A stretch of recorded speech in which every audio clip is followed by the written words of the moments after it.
in the mouth. And if you're not vaccinated against measles and you might have been exposed, they're asking you to stay home for a minimum of 3 weeks. All community classes offered through the Salt Lake City School District are getting canceled. The district says it's due to a misalignment with the district's mission, and they're going to use their limited resources instead to benefit pre-K through 12th grade education instead of adult classes. There are currently 70 classes this semester with 700 students. Several community members tell KSL they're planning on going to the school board about this when they meet in a few weeks.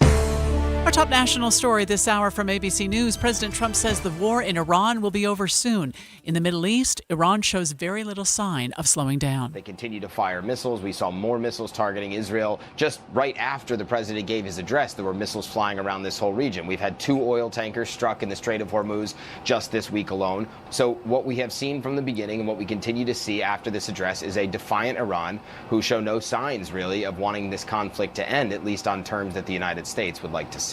ABC's Matt Rivers reporting. Your money at this moment. The Dow is down 108 points right now. That's 0.25%. We're at 46,457. Coming up, it's a rainy day today. A lot of clouds. KSL weather is next. KSL News Time, 9:02. The sources where we get our news matters. When you listen to Utah's Morning News, we want you to feel the stories are important to you and trustworthy. This is Amanda Dixon. And I'm Andy Farnsworth. Join us weekday mornings on KSL News Radio. Progressive knows it ain't easy navigating the open plains of home insurance, but there is one man who can help tame that wild herd of options.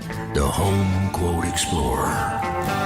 Note, Progressive's Home Quote Explorer is not a real person, but an online tool that lets you compare home insurance. He's the type of feller who helps you decide on the right insurance, even if it ain't with him. Again, not a person, just an online tool that helps you find great home coverage. A real pioneer. Okay, fine. Just do the thing. Yeah! Progressive Casualty Insurance Company affiliates and third-party insurers. Comparison rates not available in all states or situations. This is the story of the one. As a procurement manager for a hospital system, she keeps every facility in her network stocked and ready. That's why she counts on Grainger to be her single source for thousands of products, from disinfectants to lighting, air filters, and more. And with fast, dependable delivery, Grainger helps her keep every facility stocked, safe, and running smoothly. Call 1-800-GRAINGER, click Grainger.com, or just stop by. Grainger, for the ones who get it done. This Friday from 10 to 1, the movie show comes to Sound Sleep. But first, take time to learn about a better night's rest. Sound Sleep delivers oral appliance therapy that treats sleep apnea without the use of CPAP machines. They're professionally fit, warranted, and covered by most major medical insurance. End the days of a poor night's sleep. With offices from Clearfield to St. George, Sound Sleep will help.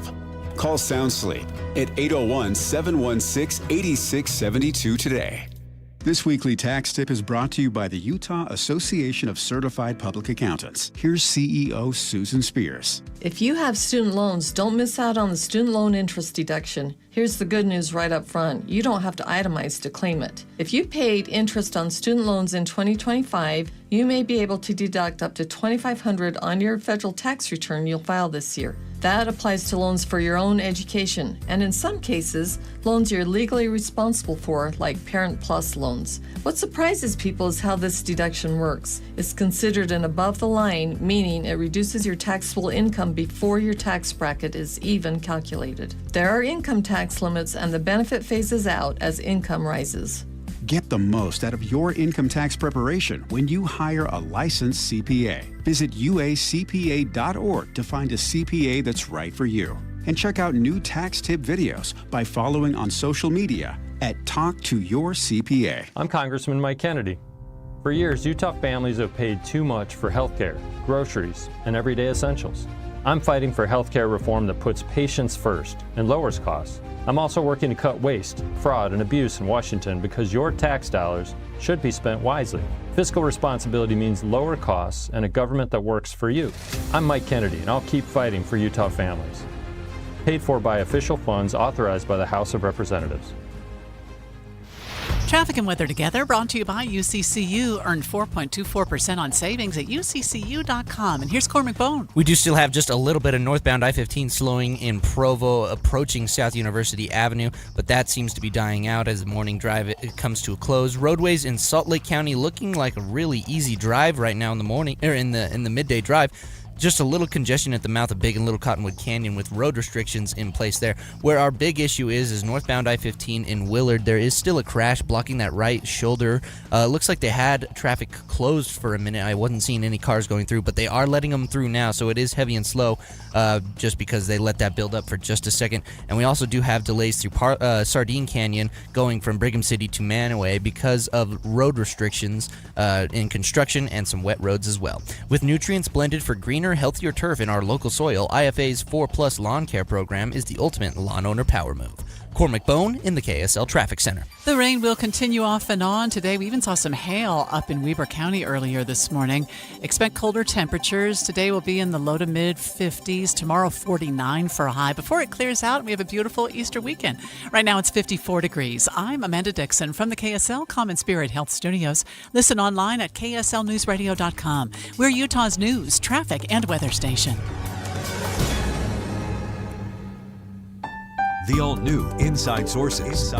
Your inside access to the people and policies shaping Utah's future. Here are Greg Skordas and Holly Richardson on KSL News Radio. Well, Holly, for at least this century, Utah has been a bright red state, predominantly Republican, and a lot of people have felt that was because of the influence of the Church of Jesus Christ of Latter-day Saints, and that members of that church are largely Republican, and that's still the case, but the numbers have shifted in a way I think that is surprising to a lot of people, including myself.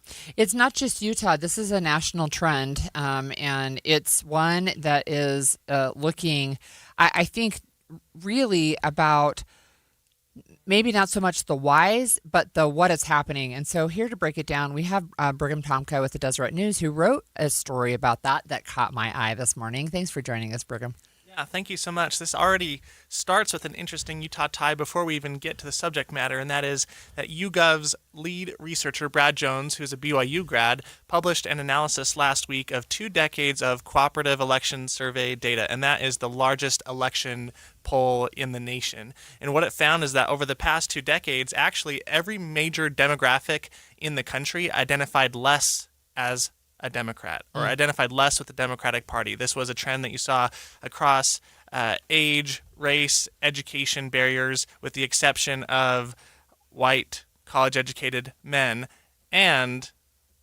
Latter-day Saints. Latter-day Saints were the only religious group in the entire country that actually identified less with the Republican Party over that 20-year period and identified more with the Democratic Party. And it was about a 10-point shift away from Republicans and about a 5-point gain among Democratic affiliation and no affiliation at all. So that's kind of the big picture, and that's why Latter-day Saints stood out in this analysis of 2 decades worth of data. So members are drifting away from the Republican Party, not necessarily all going to Democrats. It seems like from your from what you publish here, Brigham, about 50-50 split between moving toward the Democrats and moving toward a more independent-based ideology. Yeah, and so the important context to keep in mind is that as opposed to 60 to 70% of Latter-day Saints identifying as Republicans, it's now 55 to 60%, right? So whereas 20 years ago, Latter-day Saints were by far the most Republican-leaning religious group in the country, it's now white evangelicals and Latter-day Saints come in second place, right? Yeah. So it's still a very Republican voting bloc, but the trend is the opposite of where you see in every other group across the country. Let's talk a little bit about maybe why. So first of all, what was the peak that we saw? Yeah, so maybe this won't come as a surprise to your listeners, but we saw a peak in Republican affiliation. So this is people self-identifying with the Republican Party in 2012, when we had Mitt Romney, a Latter-day Saint, as the Republican nominee for president. Afterwards, you saw actually a spike in no affiliation, kind of went up and down, but then what you saw was a very consistent dip during President Donald Trump's first term in office, where it went down below 60%, and then that actually hovered around 55% during President Joe Biden's term in office, and so it didn't go back up. And anyway, so it seems that it kind of leveled off at that point, although the most recent cooperative election survey data from last year shows about a 5-point jump in Republican affiliation. And so that could be a sign of something, but it's hard to base any conclusions off of 1 year. Do we know, and I don't suppose this would be in the stats, Brigham, whether this is the result of Trump himself or is just overall less satisfaction with the Republican Party? Yeah, so that's a great question. And this particular analysis didn't get into that, but the different interpretations coming from this data scientist like Brad Jones, he said that, well, the common denominator we see between the white college-educated men and atheists, which were another group that moved towards the Democratic Party, and Latter-day Saints, it doesn't seem like maybe they'd have too much in common, except for that they are all disproportionately college educated. And one of the key dividing lines in American politics during the Trump era has been educational polarization. That's emerged as one of the driving forces of political realignment. So that's one piece. Another piece from BYU professor Quinn Monson, who kind of wrote the book on Latter-day Saint political involvement, is that these kinds of changes don't happen quickly. People rarely change their mind about politics, and so what is more likely behind these changes is actually generational replacement, is that the new generation of Latter-day Saint voters are less loyal or less tied to the Republican Party. That's really interesting. Look, you mentioned this is a national poll, and I think it was a BYU professor. I think you were correct when we were talking offline. Jake Ruff, is that his name? Who looked at Utah County voters. So this is really specifically, I live down in Utah County, and we're a hotbed of red. But I will say this is super interesting. So this is just 10 years, and these are new voter registration party affiliation. So in before 2017, 73% were registering as Republicans. By 2026, the new registrations now, we're just to a plurality. We're in 49%. And last year it was 51%. So for the entire year. So we're dropping, even in Utah County, people who are affiliating with the Republican Party. And I do think I see that too with the younger generation, right? So what, Gen X maybe, that they're finding a conflict between what they're seeing and hearing from political parties and what they're seeing and hearing from their church. And when you have a focus on peacemaking and the Constitution and loving your neighbor, there does seem to be some conflict. It's interesting. In January, I did an analysis of this same cooperative election survey data, but then another massive survey called the Nationscape survey, and I focused on Gen Z Latter-day Saints, and that was a large enough sample size in those surveys where you could kind of draw some conclusions. And what it found is that, yes, this youngest cohort of Latter-day Saint voters was kind of fleeing the GOP label. They didn't want to tie themselves down to that label, but a majority of them still voted for President Donald Trump and also held the same conservative policy positions as their parents. And so it's an interesting dynamic where it seems like maybe the Republican Party might not feel as home to these young voters as it did a decade or two ago, but they still side with the Republican Party at the end of the day in many cases. I have one other follow-up question with that. Can we clarify again the church's position on political parties? Yeah, so in October 2024, the church reaffirmed its position, which is that it does not endorse, promote, or oppose political parties in their platforms or candidates for political office, but then it encouraged members to be active, engaged citizens to run for office. And we've also heard coming from the top levels of church leadership that there are reasons that active, faithful Latter-day Saints will find to vote for parties and candidates across the political spectrum, and that should not be used as an indicator, of their standing within the church. Yeah, so this is probably more of a comment than a question, Brigham. But there had been talk in Utah that as people migrated into the state and the population of Latter-day Saints became less of a majority, that we would be less of a Republican state. But that hasn't occurred, which tells me, based on what you're saying, that maybe the people migrating into the state are largely Republican. You know what I mean? Because our numbers are staying the same, even though Latter-day Saints may be dropping a little bit. No, that's a great point. And last week I did a story highlighting newly released IRS data from 2022 to 2023. So a little bit dated, but that's the only data that really shows you where people are moving from, because it shows where their tax filings were from the previous time. And the top origin source for people moving to Utah was California. And it was about 15,000 people just in that year. But who knows? Maybe it's the Republican-leaning Californians that want to move to Republican-leaning Utah. I think that might be the case. Thanks, Brigham. That was Brigham Tomko with the Deseret News. And look, last night, Kamala Harris was here in town. I attended her speech, and I'm going to share my takeaways from that when we come back. Andy, I like that shirt. Is that a new shirt? It is. It's from Ann Collar, and it's really rare to find a shirt that looks good and is super comfortable. And this is a fabric unlike anything I've ever felt. I got one for my husband and my sons, and watching my 19-year-old put on the Ann Collar shirt and sort of check himself out in the mirror, I thought, wow, he's really digging that. And I can understand why, because it's not just comfortable, it's stain repellent, which I needed. Oh, my goodness, that is something. He attracts spaghetti sauce to shirts like you would not believe. And with these Ann Collar shirts, I can get it out. I have to wear a special bib when I eat spaghetti with a white shirt on. But with Ann Collar shirts, it takes those little tiny nicks and stains, and they don't stick to you. Yeah, you don't have to dump a bucket of stuff on you, but it would repel that too. You've got to try one. So whether it's the traditional white shirt or any of the patterns they have, it's Ann Collar, and they're made right here in Utah. If you've never tried Ann Collar before, we have got permission to give you 15% off at AnnCollar.com and go get your first. Use the code KSL15. That's Ann Collar, ANDCollar.com.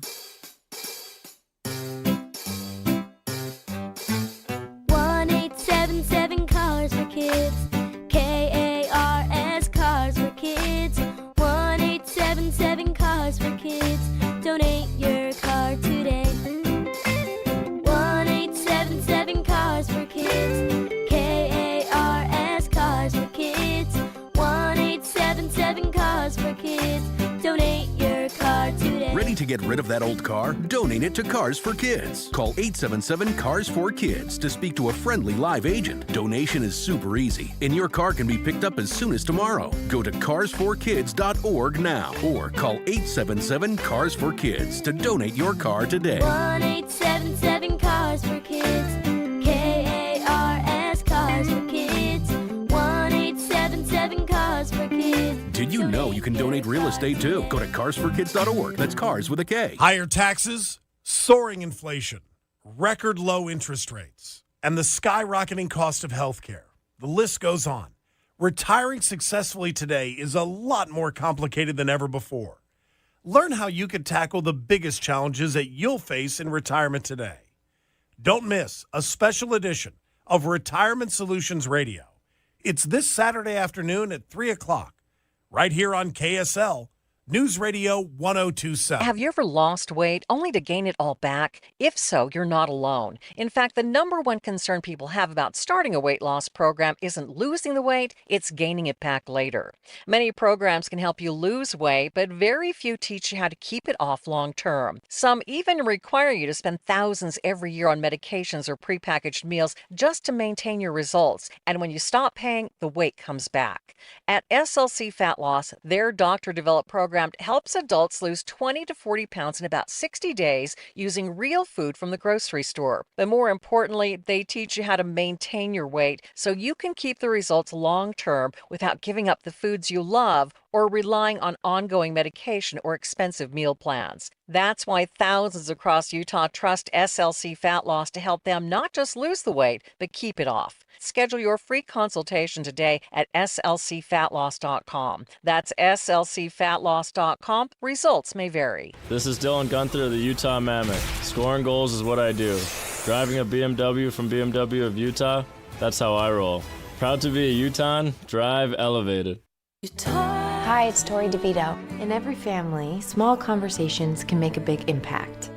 I grew up on tour with my parents. Kind of different, but we bonded over music just like other families do over sports, camping, or other interests. And we talked. Little everyday conversations from silly to serious that built a foundation over time. Honest conversations, like when my dad shared his experiences as an alcoholic. Your honesty about that part of your life gave me a sense of integrity that I wanted to uphold in my own life. And I was so grateful that you and Mom had become these sober, stable people who were always there for me. I wanted you to know from someone who's been in recovery more than 30 years now that hard work is what creates success, not alcohol or other drugs, whether it's music or anything else. I said it a lot, and I'm glad you took it to heart. Talk, they hear you. For more information about talking with your kids about underage use of alcohol and other drugs, visit underagedrinking.samhsa.gov. My name is Tom. My name is Cindy. We give to and volunteer with United Way at our community free health clinic. We know our time and money are going to the right places. We don't just wear the shirt. We live it. Give, advocate, volunteer, Live United. Go to liveunited.org. Brought to you by United Way and the Ad Council. The new Inside Sources. We had some rumor this morning when we got to the studio that there was a Kamala Harris sighting in Salt Lake last night, and I had to ask my co-host, do you know anything about it? Well, come on. As a matter of fact, you did. Can confirm. I was there. Look, Kamala Harris was in town, former vice president and, of course, former presidential candidate. She was in town for the Wasatch Speaker Series. So she was sighted downtown. She went out to eat or something beforehand. And some people were like, oh, my gosh, I think I had a sighting. Yes, you did. She was in town, and she came to do this event. So I've talked to you before about the Wasatch Speaker Series. Right. This has been, I couldn't remember how long, but last night they told us this was the end of the 9th season. So it started in 2017, and they're getting ready for their 10th year. It was sold out the first year, and that's when my husband and I got tickets. We were looking for something to do that would be like, different for date night. And the very first season, they had Vice President Joe Biden at the time, who was not a candidate for president because it was 2017. It was interesting, right? We had Jane Pauley, we had Jane Goodall that first year. And it has been a really interesting opportunity to hear from people across the political spectrum, but all kinds of different backgrounds as well. We've had journalists, we've had National Geographic, both reporters and photographers, multiple times. We had a guy this year that was basically opposition to Putin in Russia, ended up poisoned, ended up in a coma. He's now lives in the United States because he was able to escape. But, he came and spoke as well. So really just this wide variety. So last night, former Vice President Kamala Harris was at this Wasatch Speaker Series. And she spoke for about a half an hour, and then she answered questions from one of the hosts for another hour. Wow. I mean, that had to be really interesting. So was she well received? She was very well received. Lots of cheers, multiple standing ovations. And this was a Bravenel Hall. There's people from all over the state of Utah that come to these events. And I took a girlfriend of mine. My husband was able to tune in online, but she cried because she felt like, I feel like I'm not the only one who has heartburn. She was very, very active in the Republican Party. She's unaffiliated. And she said, I felt like I wasn't alone at people saying democracy is under threat. And she loves the Constitution and democracy, and my friend does. And Kamala's comments moved her to tears. Yeah, so tell us about the comments. If she had a message, or if it was just sort of optimism, or is it concern about the state of the country? There's both, right? And so she started with a story about January 20th. She did attend the inauguration, and then she and her husband Doug flew to California. And instead of going home, they went to the site of the big wildfires that were still underway. And she said, one of the things that I saw there is something that I continue to see, and that is neighbors helping neighbors, people coming together to help, right? She said the strength of America is in America's people. And it doesn't come from the person in the Oval Office or even the people in Congress, right? It comes from the American people. And so she was very optimistic that way. But she also, I think, was not afraid to say how she sees things. And she said, look, we've lost our standing internationally. She said, everywhere I go, and this has been backed up with multiple friends that I've had who've traveled, people want to know what is happening in America. Like, we don't understand this, right? And she said, again, it's the American people really that are going to have to work on rebuilding some of these broken relationships. We have people, and she said, Canada has said, we can't rely on the United States being a partner with us, and so we're going to form our own alliances. And she said, Canada's our first cousin, right, and we've turned them away. So she said, look, she doesn't think America's going to die. She doesn't think that the grand experiment of the 250 years of Constitution and representative government is going to go away. But she said it's a fight. We've got a fight ahead of us, and it's going to take a while.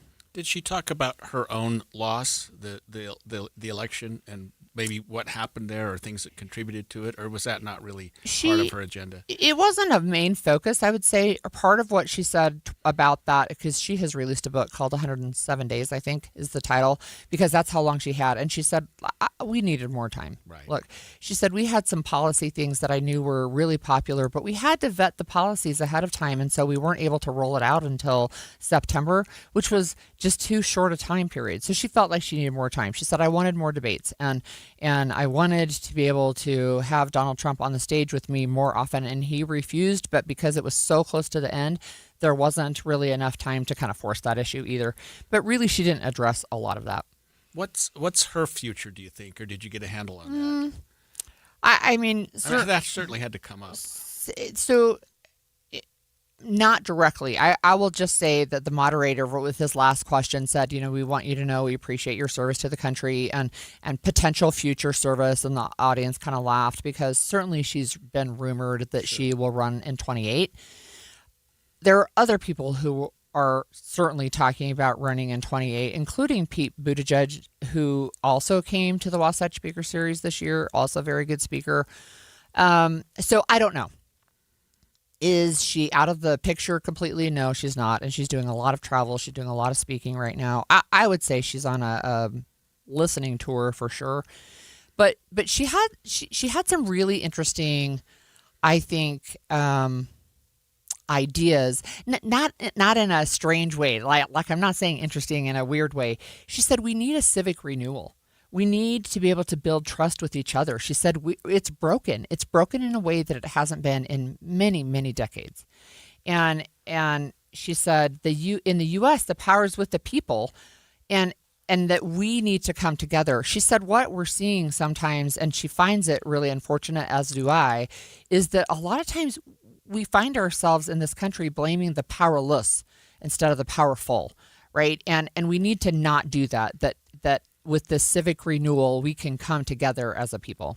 She was speaking to an audience, at least a state that is largely, maybe the most Republican state in the country.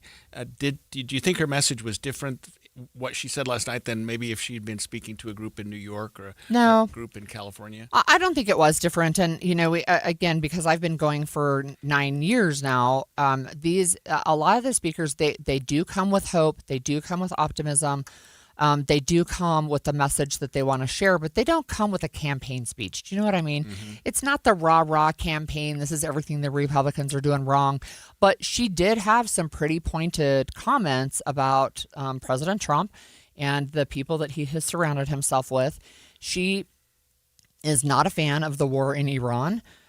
She feels like we didn't need to go in there, and that it's disturbing to her that we're going to go start a war in the Middle East.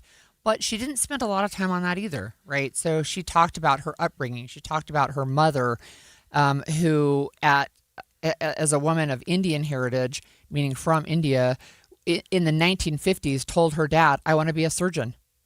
And her dad, instead of saying, no, your place is in the home, he said, okay, go do it. And then when she chose to marry for love, her dad supported that. Instead of saying, no, we have an arranged marriage for you, she married for love. I mean, so there was lots of conversation about her family and upbringing. In respect to this particular speaker series, hasn't she been here before? She has not been here before. That's her first time. There has not been a duplication in the series. So over the 9 years, there's no duplicate so far. I don't know if there will be. A number of the people who have come and spoken have passed away. So Jane Goodall has, and we had Colin Powell. He's passed away. Madeleine Albright, she's passed away, right? And so it's like, oh my goodness. So feel lucky to have an experience and exposure like that. We've had Malala come before. She was the young woman who was shot in the head by the Taliban for reading on the bus. Yeah. Right. She came and spoke a year or two ago. I mean, just a really phenomenal group of speakers. Yeah, it sounds interesting. I every time you tell me about a speaker that was at that event, I think I got to sign up. But you're telling me there's a waiting list. So there's a waiting list, right? But to get into that. But I would still say sign up and see if you can get on the list, because it really has been good. It's really been fun. Well, yesterday we talked about arguments at the United States Supreme Court regarding birthright citizenship. There was an interesting argument at the Utah Supreme Court on a case that could give death row inmates more time to fight their sentence. We'll break down what that means exactly, because I know maybe it doesn't sound like what people won't really want to hear, but it's kind of got a nuance that we'll talk about after the break. Stay with us. 9:30 at KSL News Radio. I'm Amanda Dixon. KSL's top story this hour, we're actually seeing some double-digit snow totals for the first time in a while. Alta got 13 inches, Brighton got 16 inches, and Snowbird got 13. Bryan Head, Park City, Solitude, and Woodward Park City all got less than 8 inches. We'll continue to watch the storm we're seeing now and provide updates throughout the day. Our top national story this hour from ABC News. President Trump says American attacks on Iran will likely last for another 2 to 3 weeks. ABC News Chief White House correspondent Mary Bruce has more on how it's affecting consumers. As gas prices skyrocket over $4 a gallon, the president acknowledging the pain at the pump, but insisting it will be short-lived.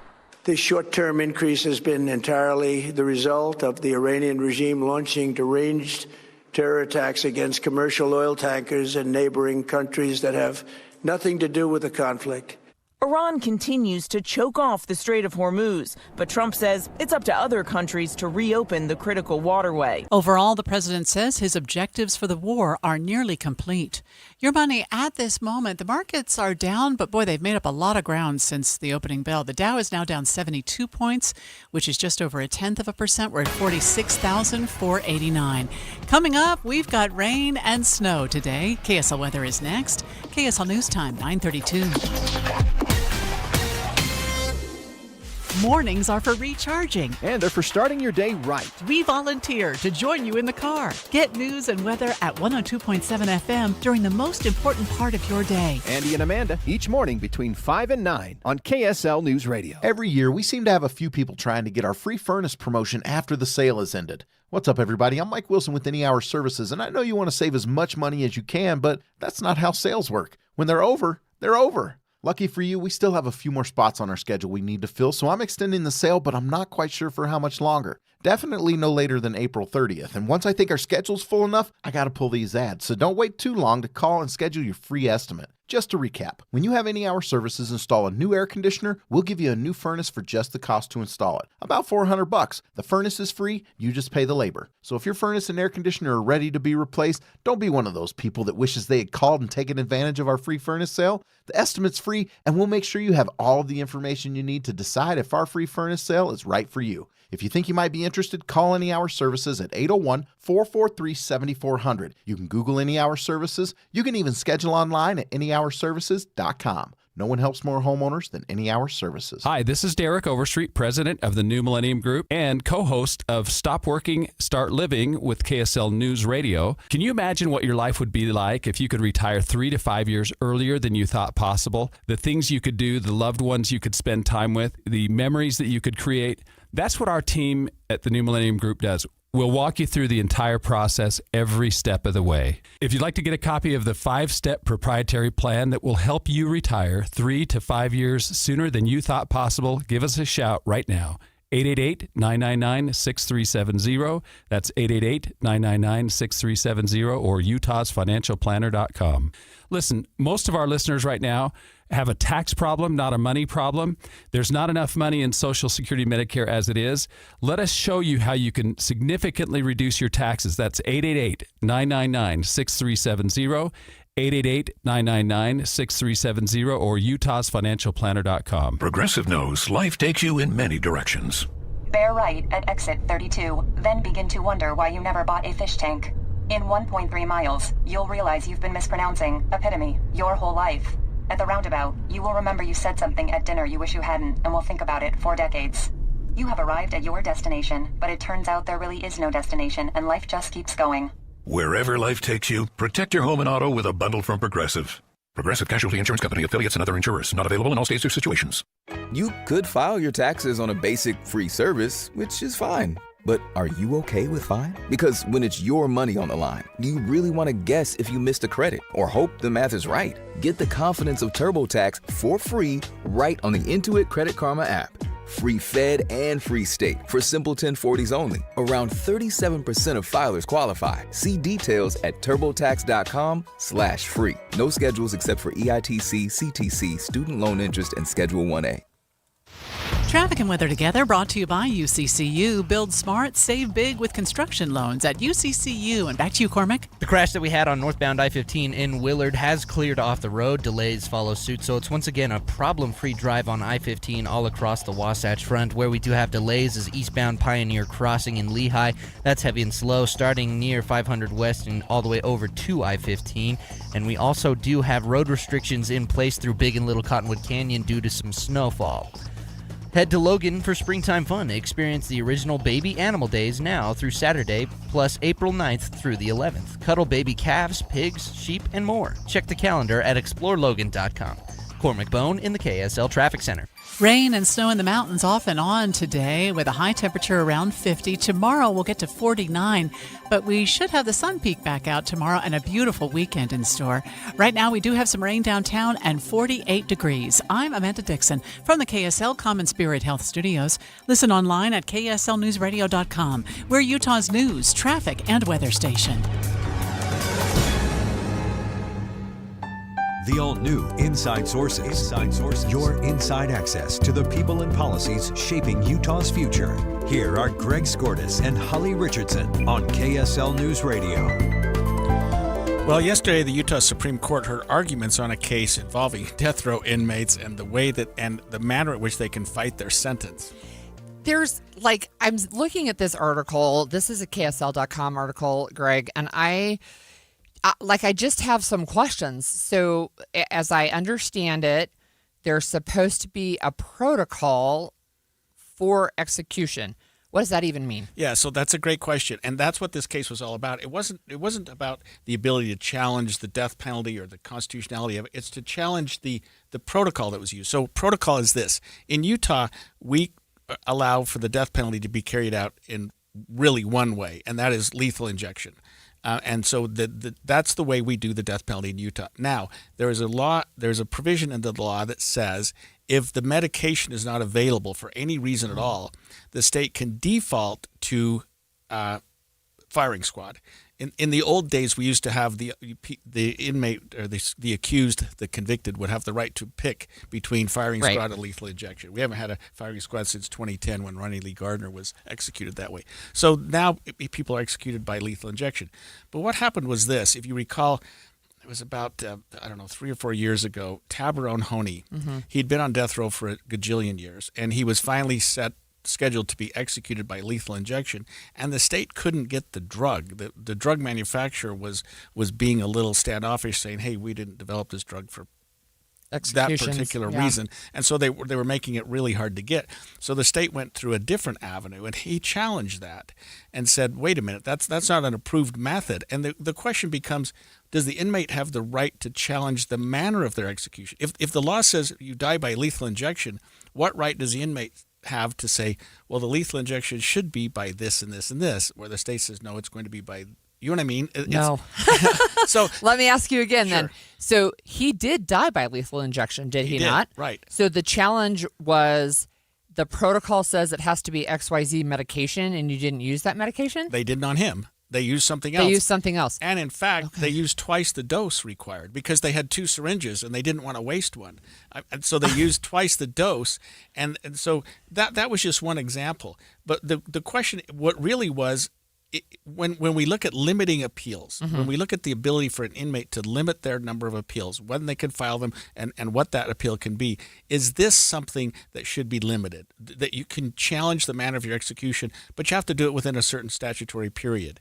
And what the plaintiffs were arguing here, the Federal Public Defender's Office was, hey, it's an ever-moving target. You know, the state can say, well, we're going to use this drug or we're going to use that drug, and you don't have the right to challenge it. You only have the right to challenge whether you can be executed, not the exact protocol that we're going to use. Well, it sounds to me like, and I don't know because I didn't follow the arguments like you, but it sounds to me like the protocol is, one side is arguing this is a must do, and the other side is saying this is a set of guidelines. Right. And we have the right to have the flexibility that we need. Is that correct? Basically, that's right. Because if you think about firing squad, there's only one way to do it. So you wouldn't have the same argument with the firing squad. If you were arguing, hey, the way you're doing the firing squad isn't right, there's kind of only one way to do a firing squad. Well, maybe you would have 2 people with guns instead of 1. Right, yes, sure.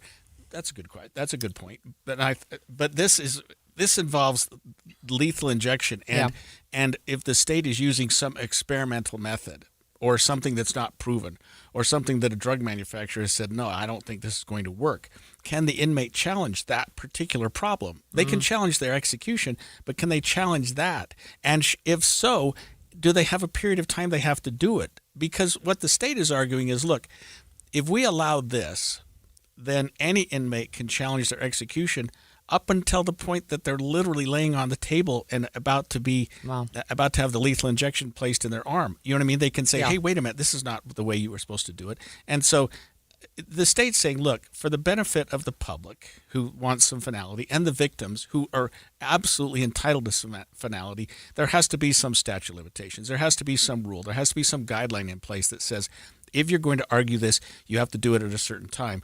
And of course, the plaintiffs were saying, well, but the state can change they say the state is completely discretionary, and they can do it sort of any way they want, where most states have a very defined guideline that they use and have to use when carrying this out. Utah's allows the state a broad range of discretion. Yeah, I guess that makes sense to me. So do you have any sense for how these arguments went one way or the other? It was hard to tell. And I think the Supreme Court is really reluctant to allow just these ongoing appeals. I mean, we're just getting hammered in Utah with those. And in fact, we talked on this very show about a bill that was passed by the legislature recently that's not, I don't think it's in effect yet, that limits the appeals. And that's really a problem what we have in Utah. I guess you could look at it from both sides, but from the side of the state and the victim's family, and you look at Ralph Menzies, he died of natural causes 40 years after the crime, waiting to be executed. And in fact, his execution kept being forestalled because he suffered from dementia. And did he appreciate what was happening? Did he know what was going on? And while his appeal is pending, he dies. The family was frustrated because the state didn't get to carry out its execution. He died of natural causes while he was in prison. So let me ask you this. So he was going to be executed by firing squad because he had chosen that method at the time he was sentenced, which, as you pointed out, was decades ago. His name is on this lawsuit, and I understand that he put it on, of course, before he passed away. But what was he seeking to change protocol from firing squad? Like, I don't understand why he would have filed this lawsuit. Yeah, so he filed the lawsuit because I think the state was looking at whether or not they could still do the lethal injection, even though he had chosen the firing squad. It was at a time when it was back then, and he was saying, well, wait a minute, can we revisit how we're doing this? And so when he passed away, there were two other inmates charged. I'm glad you asked this question because it involves Michael Anthony Archuleta and Troy Michael Kell. I remember the Kell case because he killed another inmate in the prison, and the Archuleta case was a kidnap and sex crime involving a homicide. They've both been on death row for a very long time. They're both scheduled to be executed by lethal injection. And what they were saying was, look, the fact that the lead plaintiff in this case, Ralph Menzies, died doesn't mean our case died. We still should be able to pursue it and look at these issues. The Supreme Court's really got a tough one here, although maybe legislation will fix this at some point. But in other words, can these two men still pursue their appeal challenging the way Utah is carrying out their particular lethal injection, even though the statute of limitations has passed? So these two inmates that you mentioned, Archuleta and Kell, Archuleta's crime was committed in 1988, so 38 years ago, and the other one in 86, which is 40 years ago. I mean, I know. That's I the problem understand everybody has. if we have decided as a state that we're going to move forward with executions, I think the argument has been fairly made that we need to not drag this out for 40 years. Right, and the reason for that, and Tabarrone Honey was a perfect example, is, and I know people will criticize me for saying this, but the person that is executed is not even closely related to the person that committed the crime. You know what I mean? In terms of his life. Right. And you put somebody in prison, you educate them, you give them a college degree, you teach them skills, and then you execute them. And people are like, well, wait a minute, it's not even the same personality anymore. Well, thanks for breaking stuff down. Okay, so we're going to go to the U.S. Supreme Court, where arguments were heard around the case involving birthright citizenship yesterday. There's no decision yet, of course, but some key justices do seem skeptical. So we're going to hear more from Kelsey Dallas from SCOTUS blog when we come back. You deserve a home that's truly your sanctuary. Why are you waiting? Dreammaker Bath and Kitchen helps turn someday into today. A space that works and feels like you. Because design and build live under one roof, your remodel experience stays organized. From the first discovery consultation to the final walkthrough, with one team from start to finish. You deserve a home that you can truly be happy in. And that's possible right now. A clear, structured timeline keeps guesswork out of your kitchen or bath project, and it starts with your budget and a fixed price. Then the detailed plan begins with smart and stylish selections, so you know exactly what to expect. Dreammaker Bath and Kitchen is built on integrity and customer focus, and that shows up in the little things, clean job sites, and proactive updates that keep you fully in the loop. Back nationally and 3 locally owned Wasatch Front locations. Schedule a consultation at dreammaker-remodel.com. That's dreammaker-remodel.com. Enhancing lives, improving homes. dreammaker-remodel.com. At KSL News Radio, we have a 30-year legacy of honoring Utah teachers, but we can't do it without your help. Please tell us about an important teacher in your life on a KSL Teacher Tribute Wall presented by Cypress Credit Union. Each month, one lucky teacher wins a $500 gift card from Cypress Credit Union, a $250 gift card to Harmon's, plus season tickets to Hale Center Theater. Say thanks to your teacher today at kslnewsradio.com/teacher from Cypress Credit Union and KSL News Radio. Most people prefer a local company. That's why you're seeing more and more Big League Lawns on your street. We hear it all the time. My neighbor uses you guys, and their lawn looks amazing. Thicker, greener, just better. Big League Lawns started right here in Utah 10 years ago, and it didn't take long for people to notice. Along the way, they've left more than 1,600 5-star reviews talking about it. Big League Lawns, built right here, chosen every day. Mosquitoes were out before the grill was even hot. You lit the torches, sprayed the kids, swatted through dinner, and the mosquitoes still won. Call Skeeter Eater, a Utah company built for backyard living. Our family-friendly treatments and smart mosquito traps keep the fun going long after sunset. Get $40 off your first treatment now at SkeeterEater.com. Skeeter Eater. Stop the bites. Start the fun.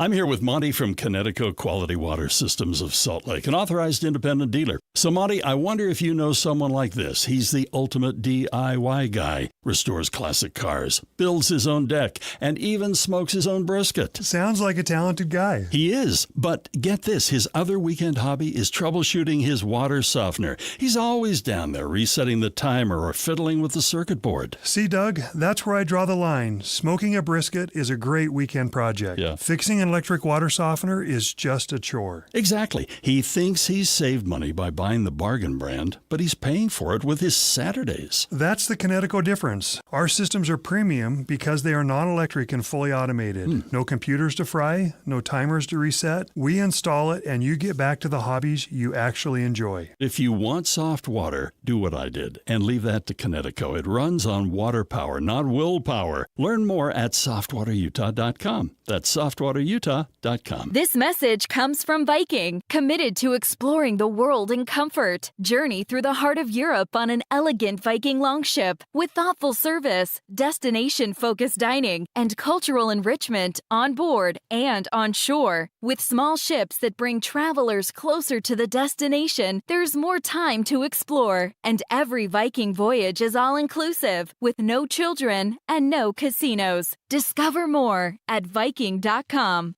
This is the story of the one.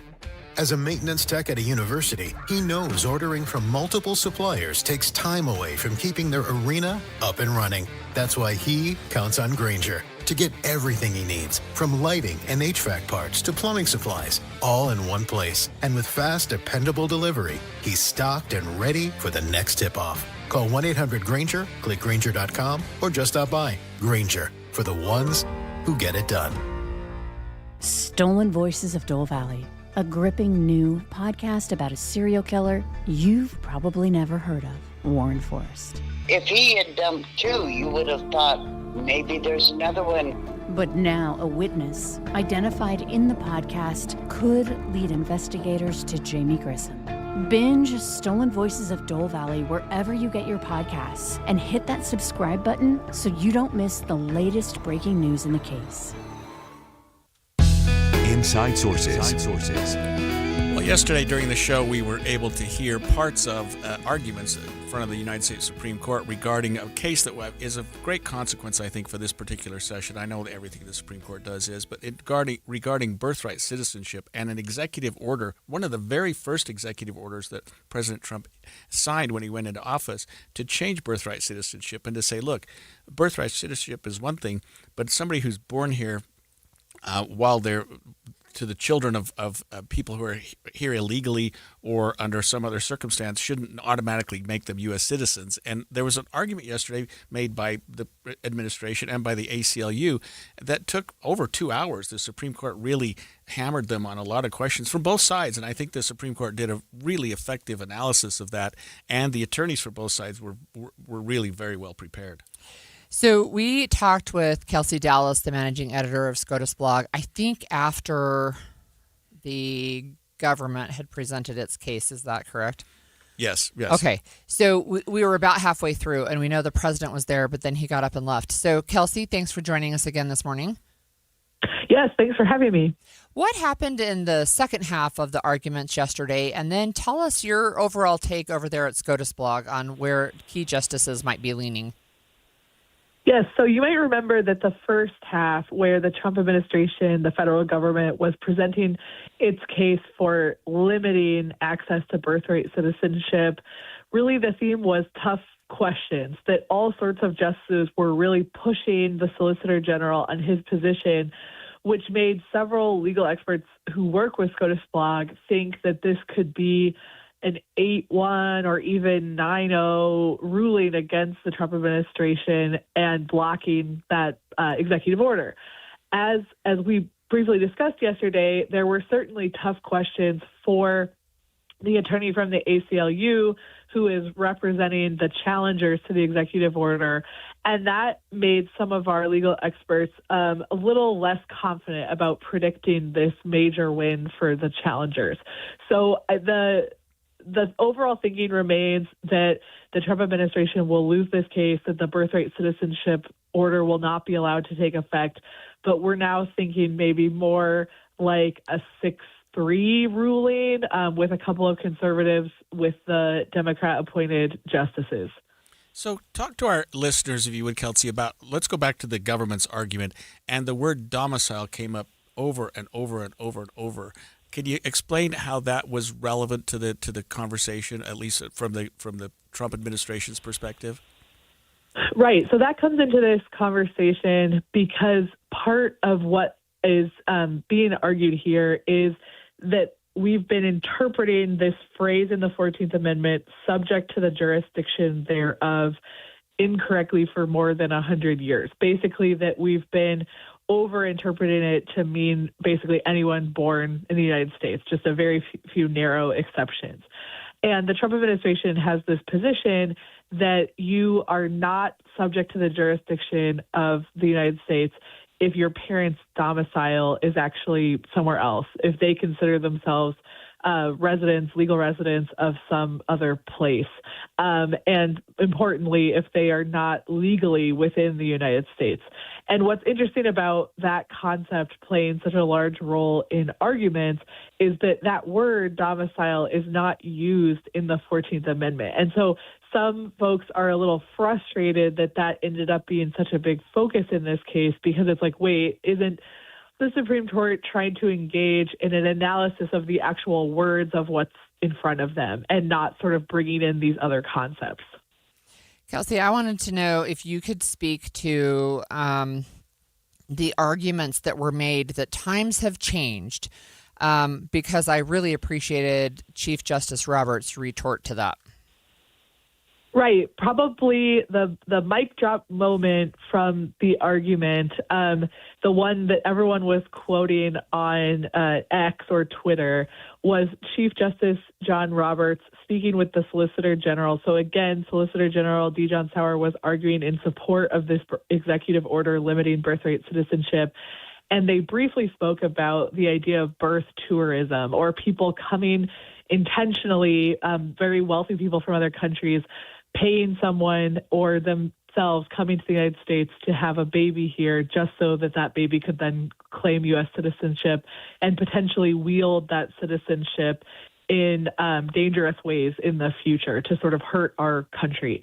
And Chief Justice John Roberts said, well, that, meaning birth tourism, certainly wasn't a problem in the 19th century. And the Solicitor General said, no, but we're in a new world now, and past justices have said that sort of we must consider these new challenges. And Roberts retorted, well, it's a new world, but it's the same Constitution. And it felt like that really showed Roberts' hand, this frustration with the idea that you should even consider this concept like plane travel when you're deciding the meaning of the 14th Amendment.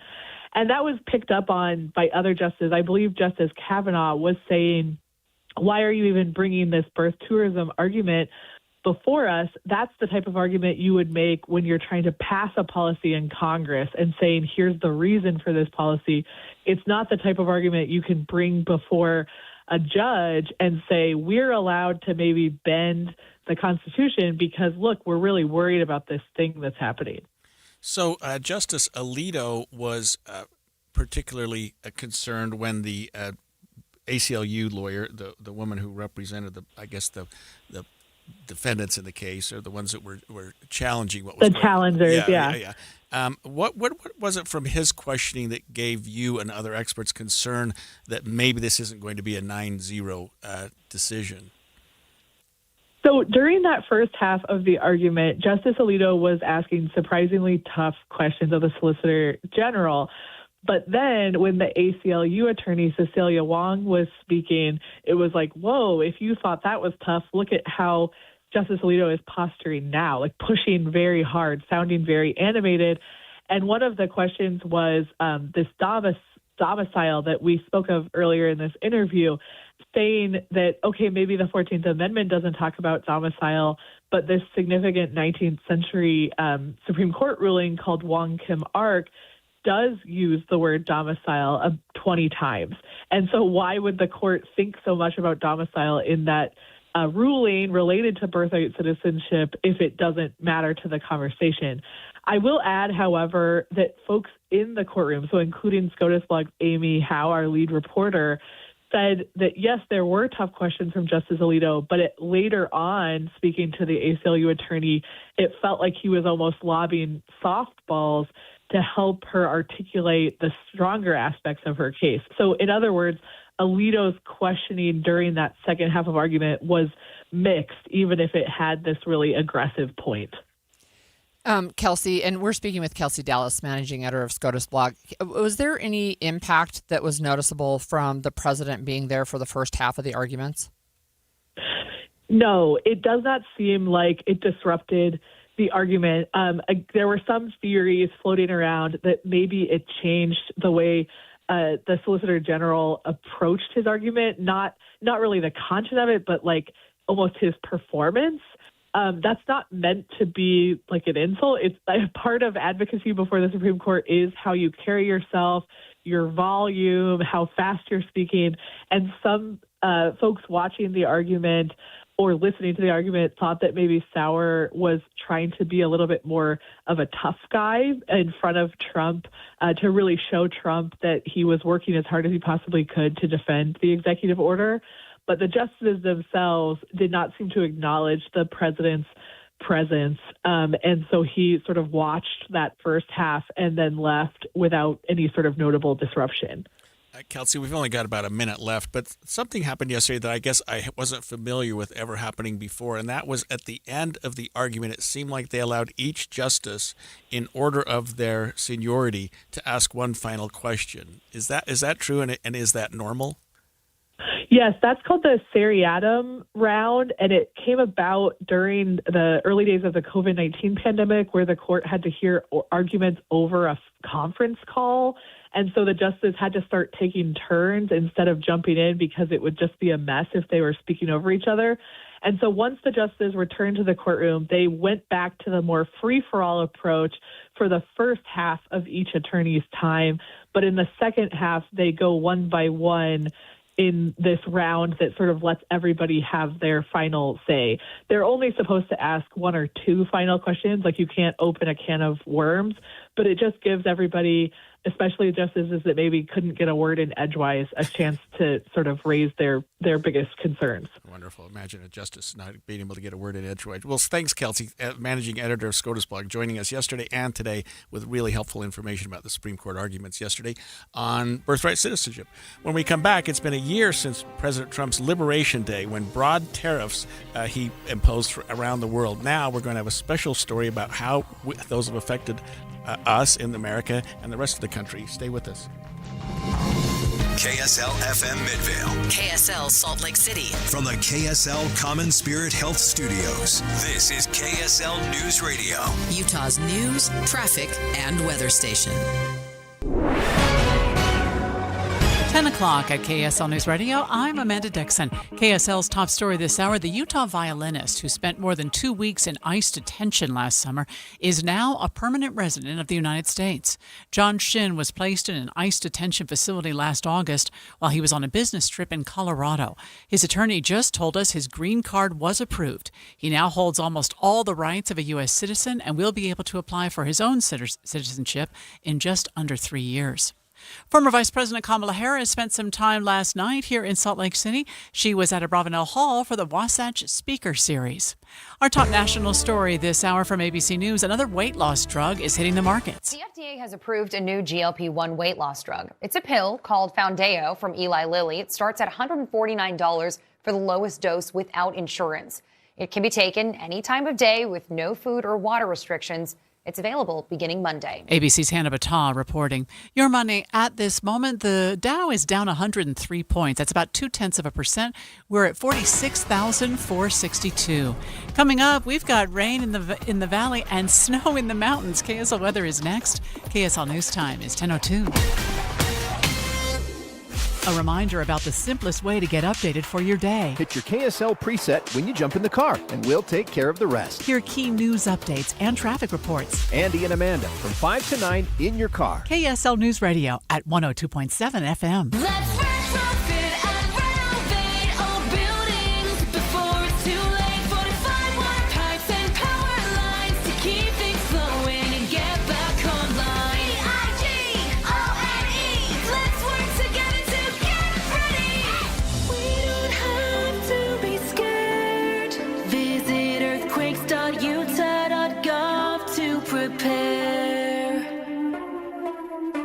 Brought to you by Envision Utah. It's spring. You get outside and it's obvious your house needs painting. Make an appointment with CertaPro Painters. They'll give you a free estimate quickly and at the right price. And they make the entire process easy with reliable updates and communication. They know how important your home is to you. True professionals, they're committed to quality and exceptional service at the right price. Each CertaPro Painters business is independently owned and operated, so schedule your free estimate online at CertaPro.com. That's Certa with a C. It was opening night at Hale Center Theater for The Hunchback of Notre Dame, Victor Hugo's classic tale.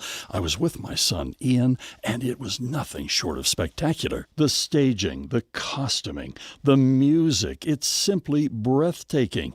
And, of course, the actors and the voices. You have to see The Hunchback of Notre Dame. It's on the main stage right now at Hale Center Theater. So many of the scenes are never to be forgotten. For example, when Frollo is just struggling with his passion for Esmeralda and his soul, the flames and the tension on the stage is unbelievable. And to see the Hunchback up in the tower with the bells, don't miss Hunchback of Notre Dame. It's underway right now at Hale Center Theater. And continuing, Peter Pan Goes Wrong. That's on the Jewel Box stage and Hallmarked on the Beehive stage. Get your tickets now. hct.org. Don't miss the Hunchback of Notre Dame.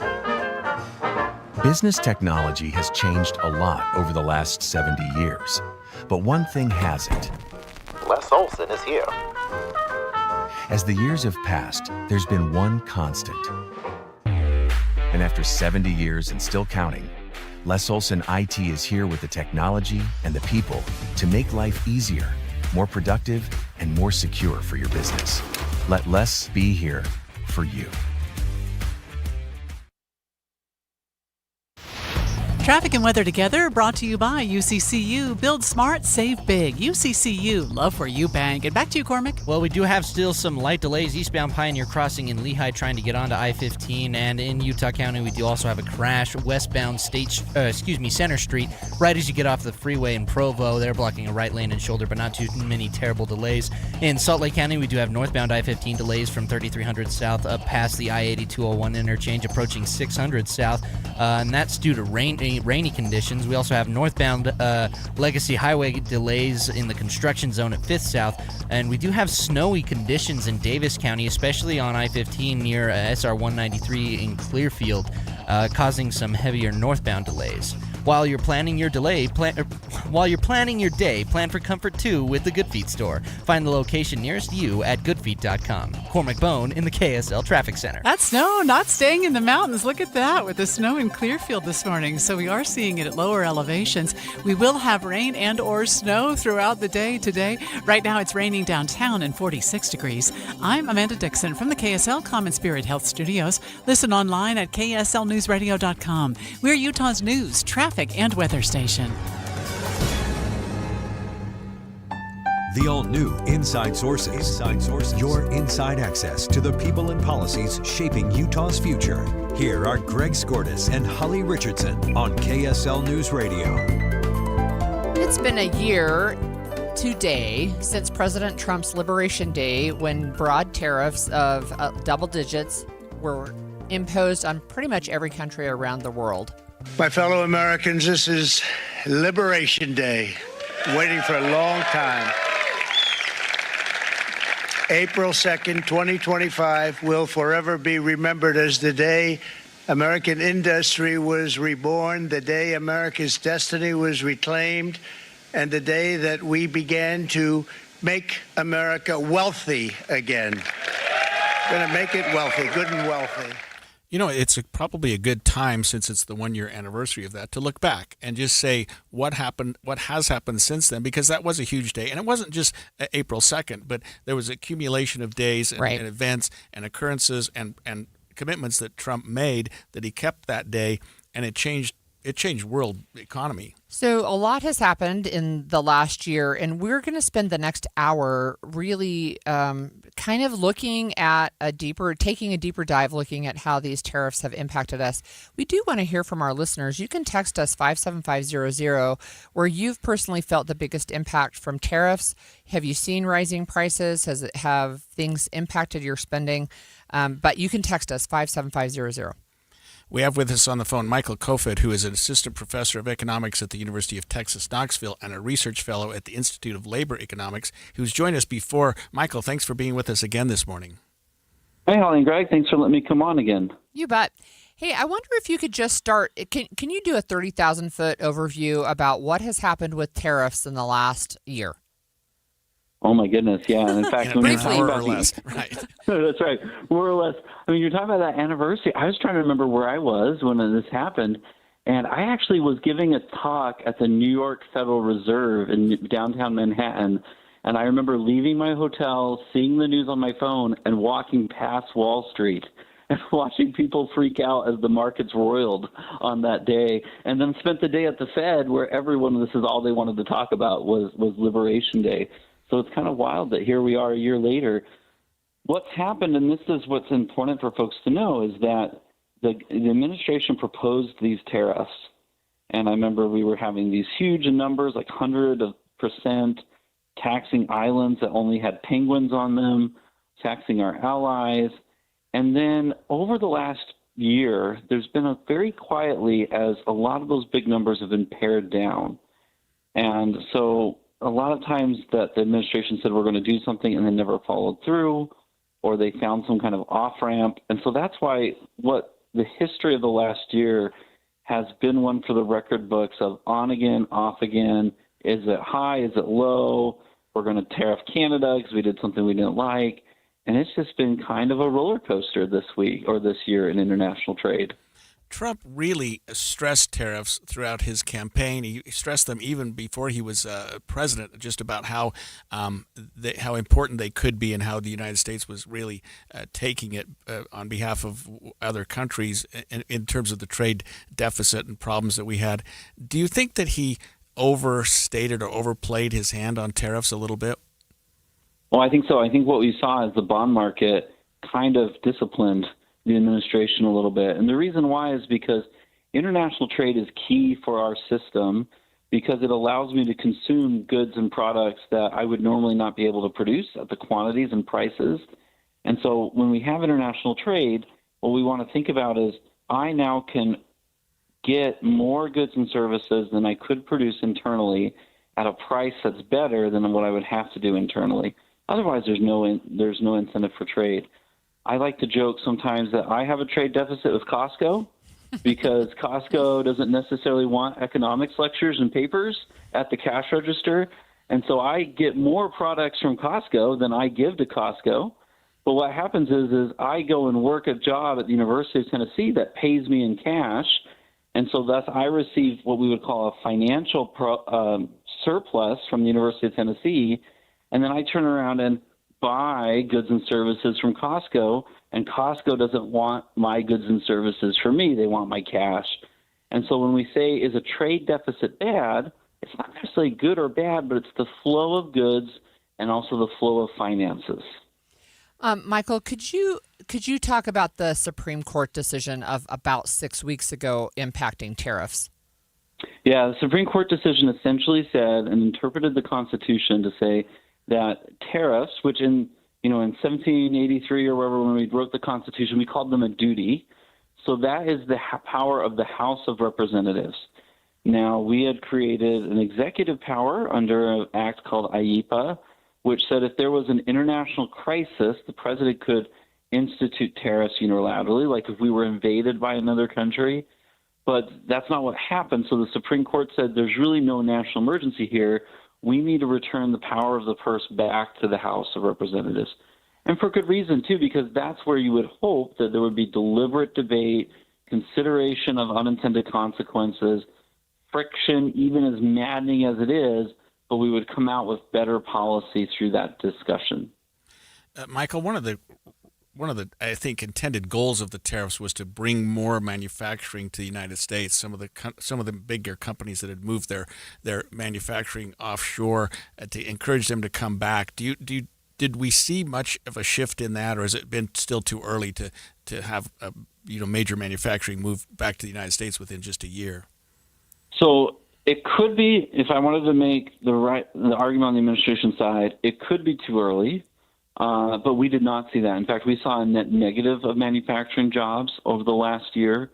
One big reason why is because one of the things we love to tariff is steel and aluminum. And the problem with tariffing inputs is that cost then gets passed on. We're trying to protect the steel manufacturers, but then that cost gets put on to the automotive manufacturers as they're taking more expensive steel and putting that into their production process. And that's going to result in higher prices to consumers and lower manufacturing jobs on the auto side.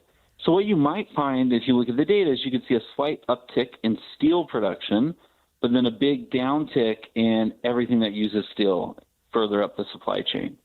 So, Michael, you kind of led into my question, which is where are the average American families, where are they feeling the impact of tariffs?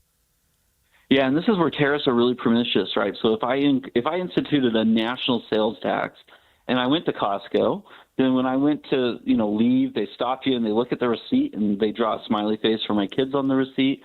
I would see a line item there that says I paid a national sales tax. However, when I get a tariff placed on, that price sneaks its way into the final good and service.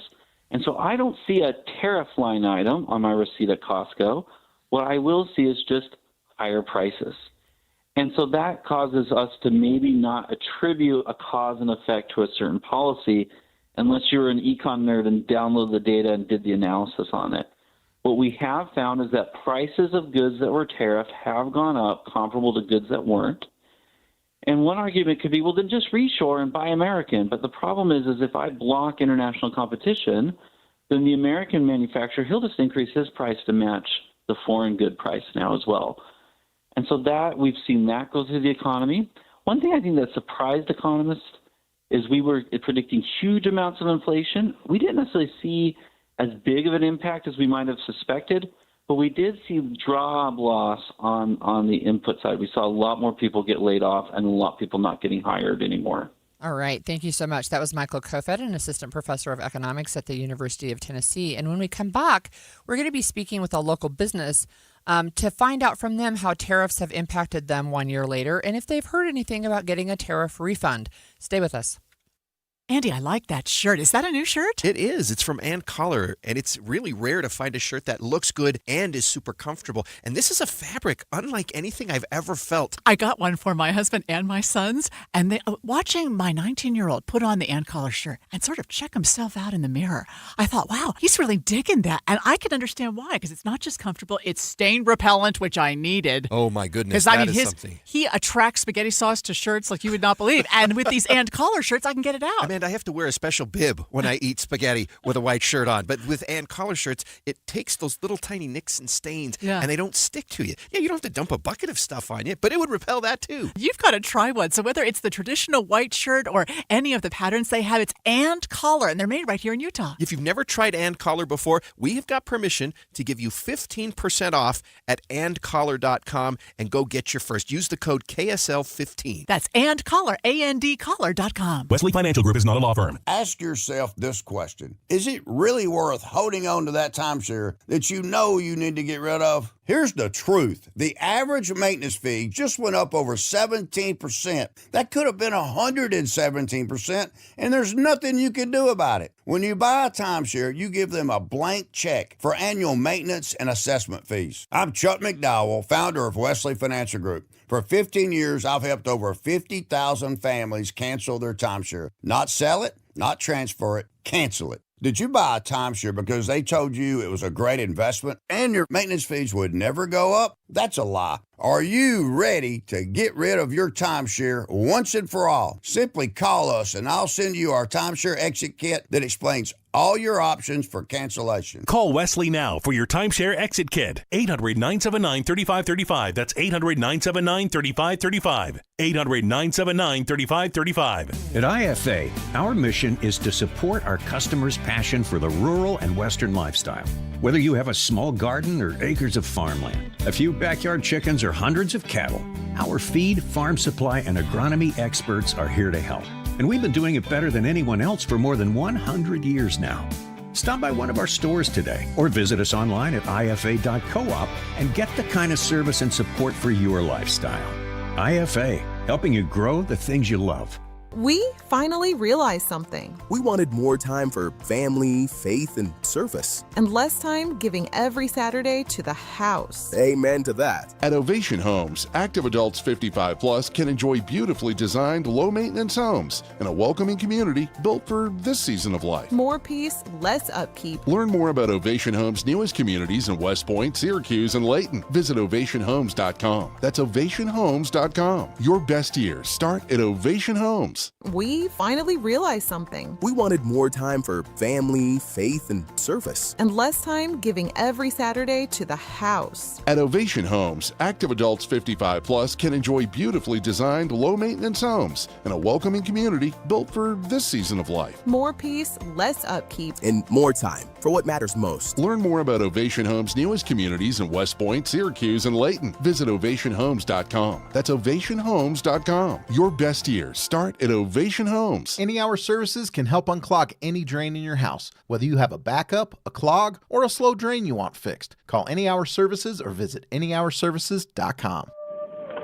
911, tell me exactly what happened. My son and his wife and their 2 children haven't responded. Susan Powell disappeared on a snowy morning in 2009. And I said, Josh, where are you? You need to get home. And her husband will never be held accountable. Your wife is missing, Josh. Yeah, but and you want to think about it for a couple of days? I'd had this overwhelming feeling that he had done something to her already. I'm Dave Cawley, host of the podcast cold. Then he starts making phone calls to Susan's phone. Hello, Susan.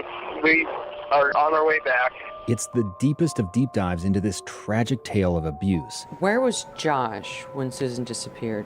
I don't know. Of one mother's desperate attempt to escape. This is me, covering all my bases. Help prevent it from happening again. Our focus has and continues to be finding Susan. Listen and learn by following Cold wherever you get your podcasts. My name is Dale Pazinski. I volunteer with United Way to help the homeless in my community learn computer skills and build a basic resume. I don't just wear the shirt, I live it. United.org, brought to you by United Way and the Ad Council. And expanded Inside Sources. Well, today, April 2nd, marks the 1-year anniversary since Liberation Day. My fellow Americans, this is Liberation Day. Waiting for a long time. It was just 1 year ago today that President Trump implemented a huge broad list of tariffs on countries throughout the world, and some of these, Holly, were like 100% and more tariffs. Well, he had gone back and forth, if you remember, right? So saying, okay, first it's going to be 125% and then it's going to be dropped. But at least what we saw on April 2nd last year is that broadly speaking, at least 10% baseline tax on imports from all countries and higher rates for dozens of other countries. So if you remember, I think we were going back and forth with China for a while on how high that was going to be. Right. And the Supreme Court came out with a decision not long ago, I think it was about 5 or 6 weeks ago, saying, look, tariffs are one thing, but you have to do things by the rules. And this was something that should have been done through Congress, not through an executive order by the president. Right, because the ability to impose tariffs, which can also be called duties, which is another form of a tax, is reserved. You can do it, the president to be in times of national emergency, and the Supreme Court was not persuaded that we were in an emergency. And so the day after that opinion came out, he issued smaller tariffs. And it seemed to do the same thing. I think they were called something different, but yeah. Right.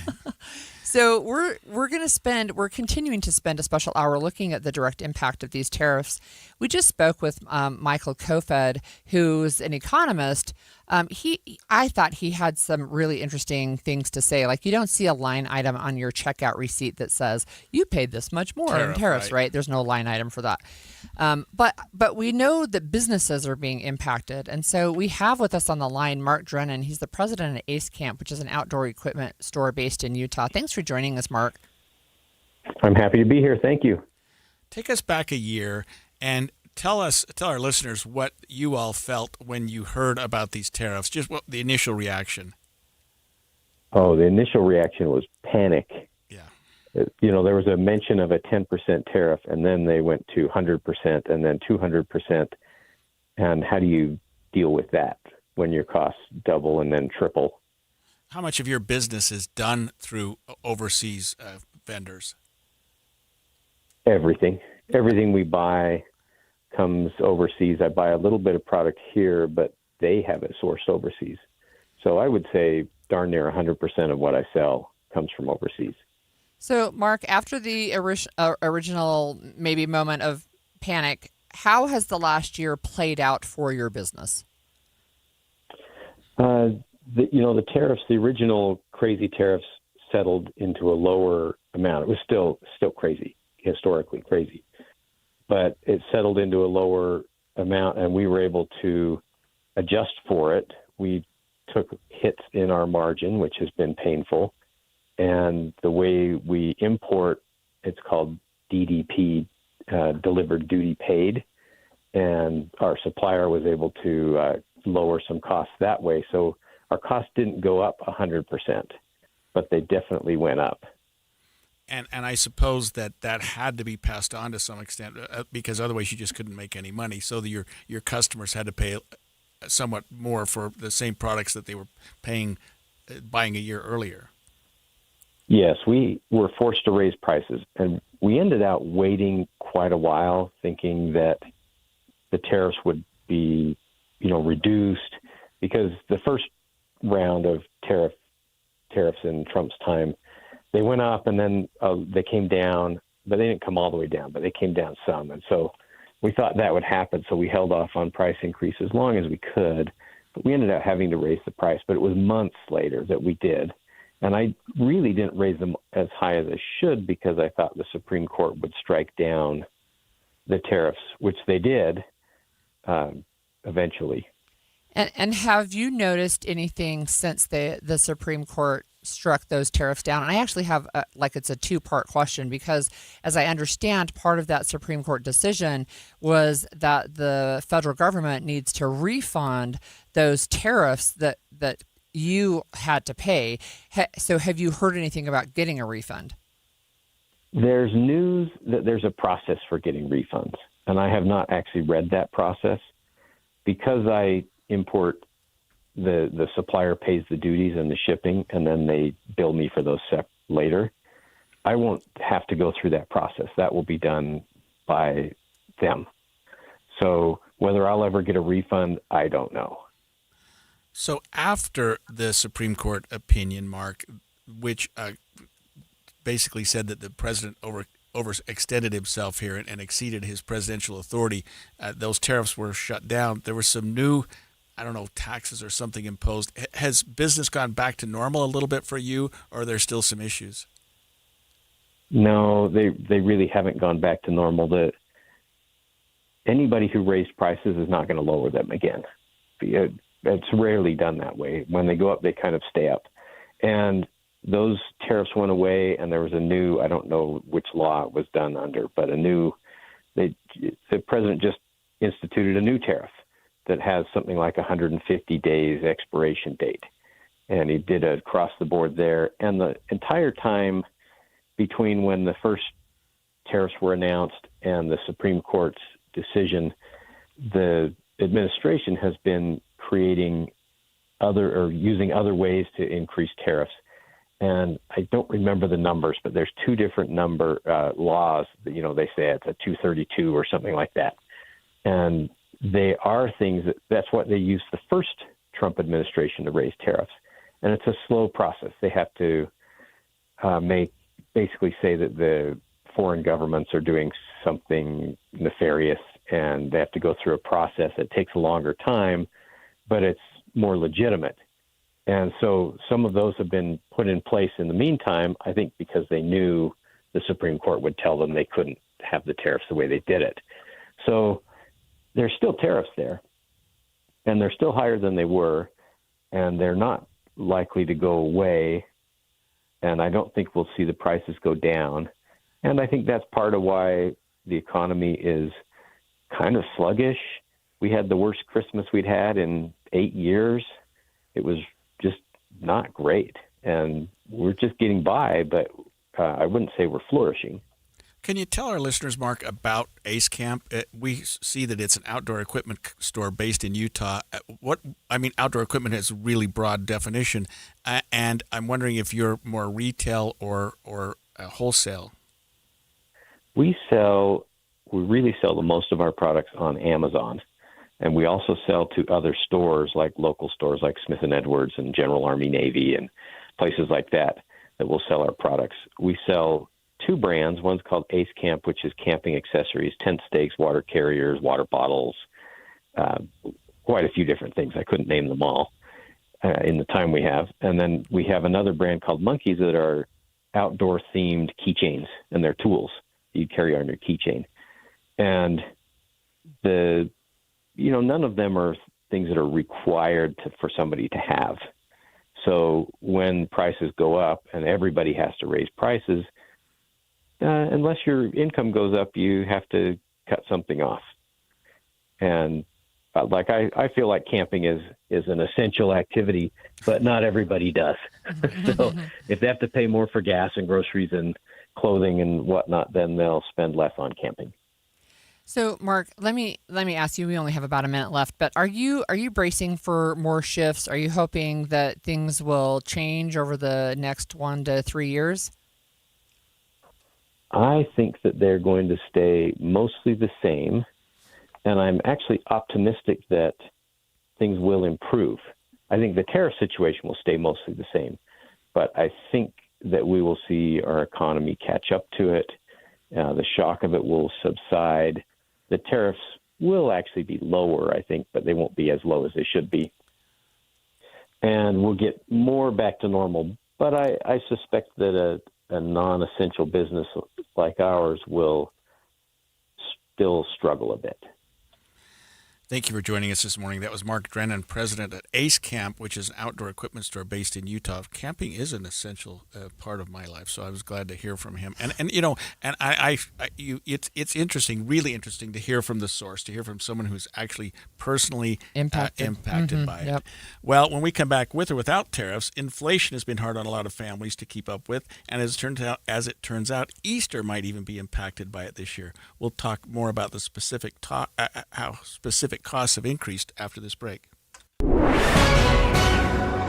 10:30 at KSL News Radio. I'm Amanda Dixon. KSL's top story this hour: officials with the University of Utah are warning people on campus of a confirmed measles case, and they say many people were likely exposed to the virus. The university says someone with measles was in various parts of campus for several hours at a time over the course of several days last week. The U says between last Tuesday and Sunday, many people in the Sorensen Molecular Biotech Building, James Talmadge Building, A. Ray Olpen Student Union, Shoreline Student Housing, and Crocker Science Center were exposed to the virus. The university is now asking students and faculty who may have been exposed to watch for symptoms like fever, cough, runny nose, rash, red or watery eyes, and white spots in the mouth. And if you're not vaccinated against measles and you might have been exposed, they're asking you stay home for a minimum of 3 weeks. Adam Small, KSL News Radio. Several hikers were caught in flash floods at Goblin Valley State Park. The floods yesterday were in the Little Wild Horse Canyon area just outside of the park boundaries. No one was killed, but several people had injuries. Our top national story this hour: the crew of the Artemis II mission is doing multiple tests this morning as they orbit the Earth, and they talk to Mission Control about their spectacular views. It's an amazing ride uphill. The views, we've got 2 moon rises that we've had so far, and the views of planet Earth. We've circled it completely, and we forgot how beautiful it is to look down on Earth. Later today, they'll light their engine and move out of orbit and onto a path toward the moon. Your money at this moment: the Dow is down 235 points at this hour. That's 0.5%. We're at 46,334. Coming up, that storm is not done just yet. KSL weather is next. KSL News Time, 10:32.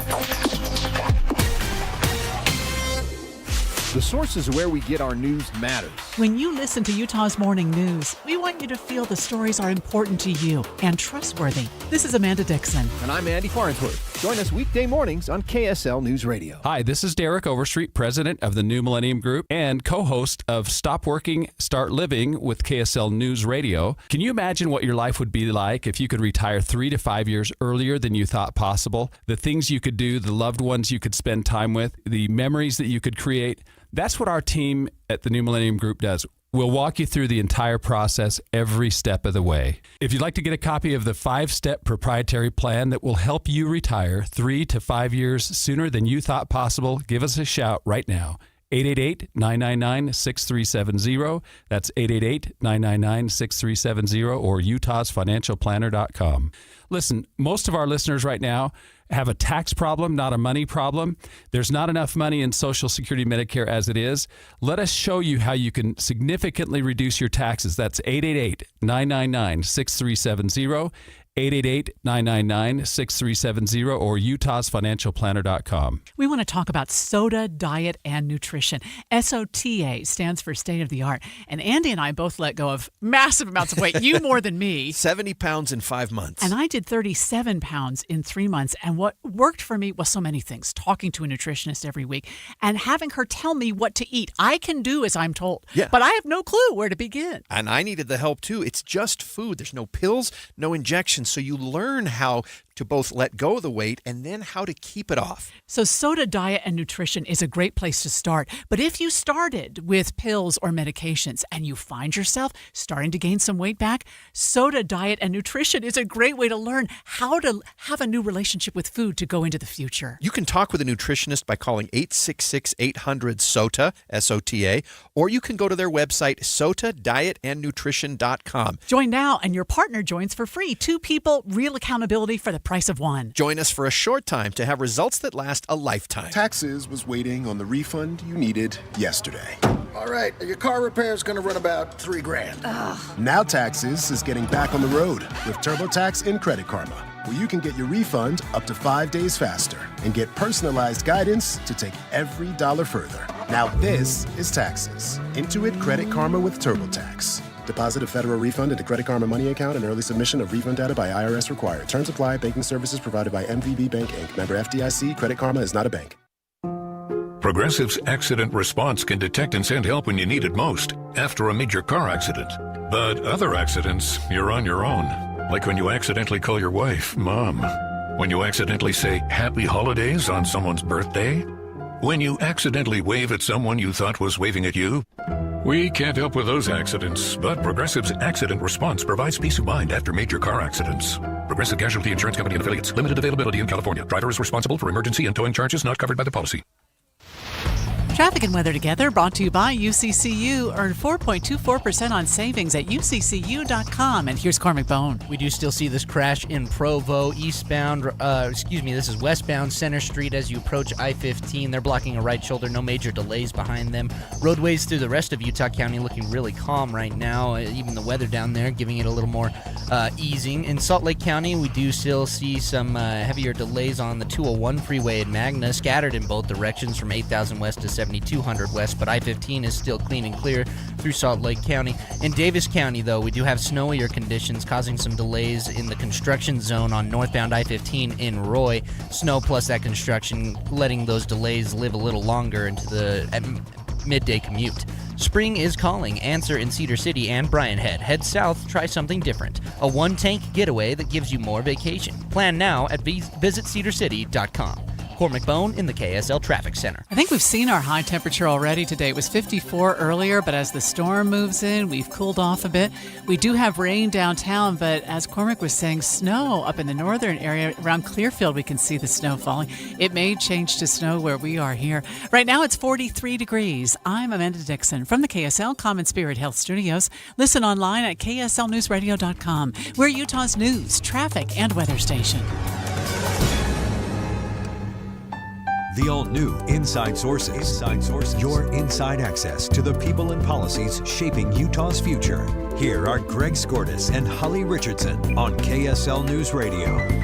I don't know about you, Holly, but that was brutal listening to that last guest. I mean, we had Mark Drennan, president at Ace Camp, an outdoor equipment store based here in Utah. He indicated that virtually everything that they purchase for that company is shipped from overseas and was affected by tariffs, and it really affected his business a lot. He made a lot of other comments about the fact that, hey, it's not an essential, camping, outdoor right. camping it's not like food or gas or something right. like that. So when prices go up, you don't do the things that are fun anymore because you have to do the basics. Well, it's interesting, and it was, I think, really beneficial to hear from somebody who's impacted directly. So we've been talking about the rising costs. We've been talking about how it's impacting families. So we do want to hear.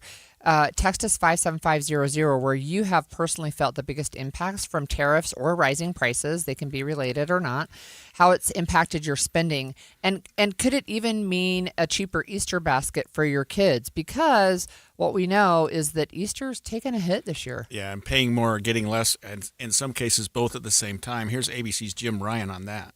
The National Retail Federation has compared 5 popular chocolate candies, finding that since 2020, prices have risen on average by 67%. Using prices charged by Target as its basis, the National Retail Federation has found that Hershey bars, for example, cost 108% more per ounce than in 2020. Barring that, shrinkflation has taken hold.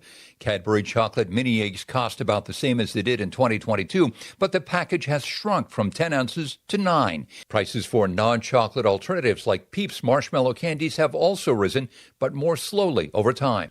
Despite all that, the NRF says the average family is boosting its Easter candy budget by about 15% this year. He didn't bring a Kit Kat into the equation. I imagine they're having a little boost there, too. They're having a little boost.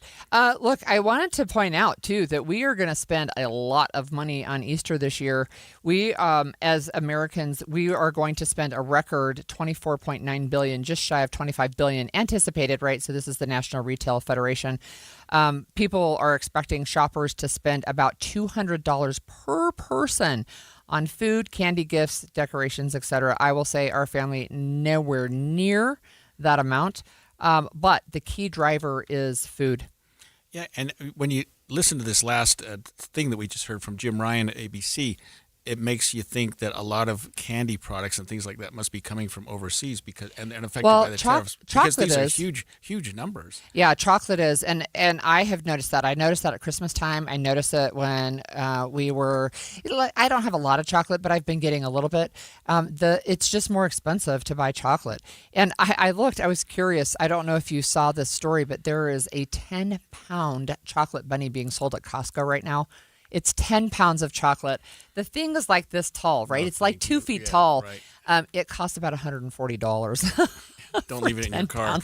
Oh my gosh, can you even imagine? What your seats would look like. Oh my goodness. So our family this year, we have April is our really, really heavy month for birthdays and other celebrations. So what's really funny is when we were raising our family, it was already our busiest month. And then I had a daughter marry somebody who was born in April.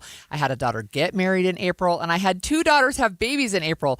So this weekend, really, we're focused on grandbaby birthdays instead of Easter. And so it's really changed how we're buying Easter supplies. And as we started this segment, I thought Easter isn't a huge holiday for me. But you know what? My parents would require that we see them. We see them a lot, but always on Christmas and Easter. Yeah. Always on Easter. My parents passed away, but it was a huge holiday for us, come to think of it. And we always had candy, chocolates, Easter egg hunt, that type of thing. So let me ask you this. What did you used to do for Easter baskets in your family, either with your parents or with your children? Hide them.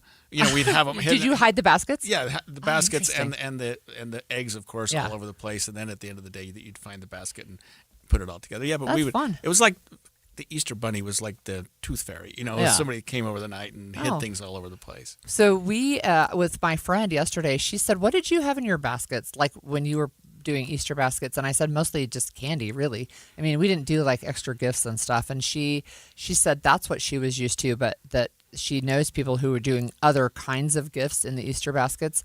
But we also try to focus, of course, on the religious aspect of Easter. And so there certainly has been conversation about that as well. But certainly our family has decreased the spending on Easter this year, but largely it's because of grandbaby birthdays, where I did not decrease spending. We have had a few listeners text us about their comments. One, owning a salon has gotten even more expensive. The cost of products has gone up every section, from hair color to hair products like shampoo and conditioner, everything in between. You know, everyone's affected by this. Yeah, so we're asking our listeners again, text us 57500 where you have personally felt the biggest impact from tariffs or rising prices. And we put out a question yesterday on social media asking businesses, and we have well over 100 comments on that. And you shared one. This is another one. As a florist, so many of the flowers we use are imported from South America, especially during the winter months. Our wholesalers have taken some of the costs on themselves, but passed a lot down to each of us that buy from them. So that eats into already slim profit margins, which is exactly what we heard from our last guest. And then this commenter says, if you throw in all the hard goods, so supplies, vases, ribbon, etc., which almost always come from China, you pay more for each of those as well. So we've had to decide whether to let it eat our profit or pass it on to our clients. And, you know, at the end of the day, people are still curious as a result of the Supreme Court decision striking down the tariffs, who gets the money back? And so far, it's kind of nobody. Some of the importers, I think, have filed lawsuits. I would say don't hold your breath. Right, yes, there have been lawsuits, but look, I'm looking at a Wall Street Journal article, and they said just the headline, tariffs put businesses in crisis, waiting for a refund could be worse. Thousands of businesses have sued, hoping to get their money back quickly. The process, they say, is going to be slow and messy if they ever see the money at all. You know, and I thought, looking a year down the road, that we would have more manufacturing come to the United States. More companies would realize that the better to go along than fight it. But Michael Kofod, I think, said that, in fact, we've lost manufacturing since this occurred. And remember, it's really hard to stand up a manufacturing plant. I mean, this is not something that you can do in a year, really. So that's part of the issue. Look, I want to read another, just as we get to the end of this segment. So one person is saying that they have a small custom bike company that they started in 2019. They say we imported frames from Taiwan at the time and then tried to build them with as many U.S. manufactured parts as possible and wanted to serve the high school teams in Utah. But tariffs basically overnight erased any chance to keep the business going by increasing our risks and costs sometimes by 3x. We haven't really recovered since, and we haven't been able to start it back up. That's really sad. They were pushed out of business by these tariffs. Yeah, and certain countries just really focus on certain things, like you say bicycle frames from Taiwan. I mean, I ride and race bicycles, and they're put together in the United States, but generally they're built, especially some of the components in different countries. It's worked really well in the past. Now with tariffs, I mean, we're not going to start building bicycles tomorrow in the United States the way that we have in the past because it's just hard for manufacturers to move that quickly. Right. So when we come back, we're going to be talking about your comments. And if you would like to call us, please feel free. That's 801-575-TALK or text us 57500 about the price increases and how you've been managing and navigating the last year. We'll talk to you soon. If you've saved more than $300,000, there's one thing you can do now that can make your savings go twice as far in retirement, and it's tax planning. That's right. Tax planning could significantly reduce the taxes on your IRA and 401k withdrawals, Social Security benefits, and other investment income. Find out how much money you could save with a free retirement tax savings analysis from the good people at Boss Retirement Solutions. To schedule your free analysis, call 801-896-9622. Tax planning for retirement could reduce your taxes not just for 1 year, but for the rest of your life. And the savings could be six figures. Let's find out how much money you could save.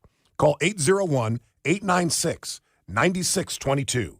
801-896-9622. For informational purposes only, actual results may vary. No statement contained herein shall constitute tax, legal, or investment advice. Advisory services offered through Boss Retirement Advisors, an SEC-registered investment advisor. Insurance products and services offered through Boss Retirement Solutions. You trust us for news and information in your car. Now trust us at home. KSL News Radio has you covered, keeping you informed on the latest breaking news, weather, traffic, sports, and more. Listen on your Amazon Echo or Google Home device. Just say, Alexa, open KSL News Radio, or listen on the KSL News Radio Listen app. Text the word app to 57500. KSL News Radio. We have you covered. Gold demand is skyrocketing to record highs. As more Americans rush to preserve their savings, will there be enough gold? I'm Dr. Ron Paul, and I believe physical gold is the only way to truly protect your 401k or IRA savings. Gold offers tangible security that can't be tracked, stolen, or inflated. That's why I strongly advocate for gold IRAs. To learn more, text the word SECURE to 989898 now. Birch Gold Group will send you a free info kit on gold IRAs. Birch Gold is the only gold company I trust, and their thousands of great reviews prove I'm not alone. So don't wait another second. Protect your retirement savings today and see how easy it is to move your IRA or 401k into physical precious metals. Text SECURE to the number 989898 for your free gold IRA info kit. Again, SECURE to 989898. Message and data rates may apply. Kitchen and bath transformations start with AMC Building Materials. AMC Building Materials is a large kitchen cabinet and countertop supplier serving both wholesale and retail customers. AMC offers factory direct pricing on all interior remodeling materials, giving you exceptional value without sacrificing quality. Most standard items are available for quick payment and pickup right away. AMC Building Materials provides professional service, free design, and free on-site measurements, along with expert installation by top AMC professionals. From bold kitchen designs to beautiful functional bathrooms, AMC delivers outstanding value with styles you'll love. And best of all, most projects can be completed within just 10 days. Come experience beauty you can see, quality you can feel, and service you can trust. Get directions to the new AMC Building Materials showroom at 3678 South 700 West today and schedule your free estimate. Visit amckitchenslc.org. That's amckitchenslc.org. Only one type of burger. For every pallet. Fries are extra. Large in size. We've got the shakes. Going over the brim. Hey, this is Chris from JCW's. Put a positive, delicious spin on your day at any one of our 5 locations. In Lehigh, American Fork, Provo, South Jordan, or Harriman. JCW's, quality and a lot of it. Everything to my back is dark. High in the alpine wilderness. Really ugly clouds coming over from the north. A place The ridgeline is imposing, the escarpments, the drops. where survival It's dark now. I have nothing. is never certain. This is not good. My name's Dave Cawley, and I'm the host of a podcast called Uinta Triangle. It's about the disappearance of an Australian hiker named Eric. Our conclusion, and that of the sheriff, is that the mountains have decided to keep him. Come retrace Eric's footprints with me. You have done this walk too, but this is your backyard. Did he really make a wrong turn, or did he decide that he was done? He is not the first or last person to vanish in this remote region. It was haunting to see the photos. I mean, really. Find and follow the podcast series Uinta Triangle. That's Uinta, spelled U-I-N-T-A, Triangle, wherever you get your podcasts. All episodes out now. And expanded Inside Sources. Inside Sources. We spent the last hour talking about tariffs. It's the 1-year anniversary since Liberation Day. Liberation Day. Waiting for a long time. So we also, we've heard from a business owner. We've asked for business owners to let us know how it's impacted their business, but also our listeners, how they have felt it personally. You can call us at 801-575-TALK or text us at 57500. But we do have Tommy from Grantsville on the line. Thanks for joining us, Tommy. Yes, ma'am. So you're a truck driver. Go ahead. Tell us what you've seen. For over 30 years. What have And the last year, I've seen the decrease in the freight that I'm hauling to, especially retailers. And I just don't understand the tariffs. I just feel that nobody is going to build new factories here knowing we'll have a new president soon, and they'll probably lift the tariffs. I just don't understand it. And as a truck driver, not a business owner, I see the effect of the tariffs in my paycheck because I'm not delivering as much as I used to. Wow, that is really such an interesting take. And, we had a texter, Tommy, I think that just is reflecting what you're saying. They just said that they had to spend an extra $20 to fill up their truck, and so that's $20 they can't spend on something else. Yeah, and he's taking smaller loads because he's getting less product. Exactly. Well, you see the prices of fuels, and I don't know that the tariff has effects on that, but my price is increased by $200 every time I fuel up. Oh, that's painful. Thank you for calling us, Tommy. Yes, ma'am. Thank you, guys. Appreciate the show. Enjoy it. You guys are great. Thank you. Thank you. So if anybody else wants to call, you can join the conversation, 801-575-TALK. We have lots of texters. We have lots of comments online as well. Talk about a double whammy. He's a truck driver who's affected by the tariffs because his loads are getting smaller. Yep. And his price of gas has gone up $200 per fill-up. Yeah. Now, you got to figure that's a lot of gas he's buying. But, I mean, that's what truck drivers do. And so he's hauling less, making less, and paying more to get from point A to point B.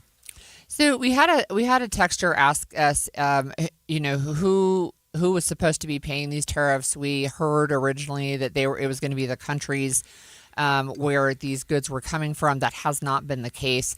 And I think we heard from Mark Drennan, the business owner, that he was trying to absorb the cost for as long as he could, thinking maybe it was just going to be a temporary blip, but it lasted longer than he anticipated.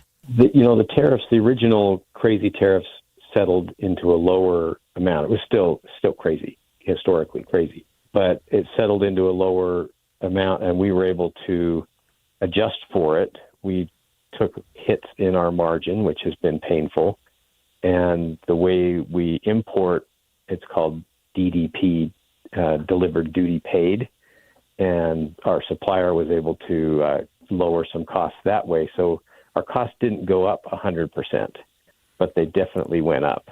He also said that they just experienced their worst Christmas ever.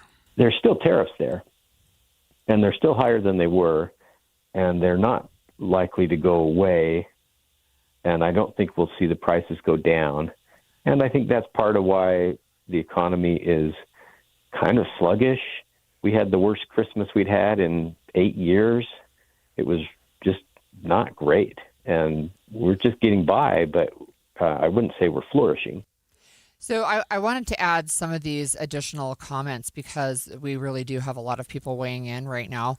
We have, this is on our Facebook post, but we have a woman who owns a bridal shop, and she said the tariffs have been a big thing in her business. They literally affect every single gown she puts on the floor. And then on the other side, we have a listener, Dylan, who says the majority of his products he developed and he makes domestically, and he said they were being knocked off by a company that uses Chinese imports, but the tariffs have slowed down that other company, so it's helped his business. So the tariffs are impacting his competition, but because he is doing things locally, he has seen less. Well, he's seen a positive impact for his own business. You know, I think in my own life have tariffs affected me, and I don't know. I mean, I can't quantify it at all. Am I paying more for shirts? Am I paying more for shoes? I probably am, but I'm not where the rubber meets the road. I'm not a retailer or an importer. I'm not dealing with that on a day-to-day basis. So I don't experience it. But you talk to some of these people, like we've had the guests we had earlier and the caller we just had, and boy, it's affected people in ways I just hadn't expected. We've got some more. We have a texter who says they have 2 retail stores. Sales are up significantly, they say, but not profits necessarily. The price of everything has gone up, especially shipping. Some of the costs we have passed on, some we eat, and I'm very careful about who I order from based on shipping costs. We have another texter that says, I am white-knuckling the cart when we go grocery shopping. I do not have any wiggle room anymore. I feel like we're on the edge of financial catastrophe every week. And they also added they have cut out all of the extra things. They don't go to movies. They don't go to museums. They go outdoors for hiking trails. But really, I mean, to white knuckle it every week, that's a really difficult position to be in. Yeah, we did interview earlier Michael Kofod, assistant professor of economics at the University of Texas, Knoxville, who indicated that some of the bigger impacts were in the job market, which I hadn't expected. One thing I think that surprised economists is we were predicting huge amounts of inflation. We didn't necessarily see as big of an impact as we might have suspected, but we did see job loss on the input side. We saw a lot more people get laid off and a lot of people not getting hired anymore. Again, another unexpected consequence of the tariffs, which I think a lot of people felt like maybe there's some good to come of this. Maybe tariffs did make some sense based on the trade deficit and the fact that the United States was really just we were taking in so much and other nations weren't reciprocating. But I don't know that it's worked out as well as the president may have expected. So we have a texter who, speaking of groceries, say that their groceries have doubled from $100 a month to $200 a month. We also have somebody who's a local business owner of motorcycle manufacture and distribution. Last year has been a complete disruption, they say, and hold on, they paid over $400,000 in tariffs alone, trying to hang on. Motorcycle manufacturer here in the state. Yeah. I wonder what that's about. I mean, yeah, I don't know. Every time you see something, it says made in China, made in Taiwan, made in Japan. We're so used to that. Well, and there's so many things, right, that we take for granted. So even if it's made in America, sometimes the products, and this is what our guest said earlier, Mr. Drennan, he said they do buy locally, but a lot of the people they buy locally from also get their things imported. Look, we have another comment I wanted to read here. This is somebody who says they talk with customers in the manufacturing space where tariffs are a big issue because it's raised their costs if they order from materials from countries where tariffs are applied. But here's the second part.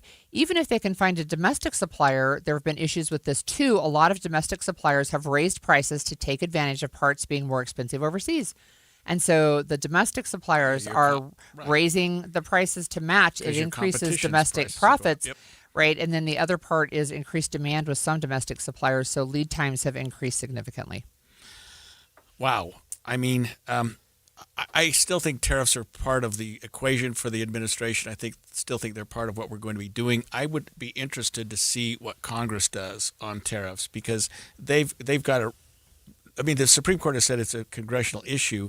Are they going to impose tariffs? Do they think that that's going to work? I think most economists are saying so far the experiment hasn't worked. And I don't blame the administration for trying the experiment, for doing that.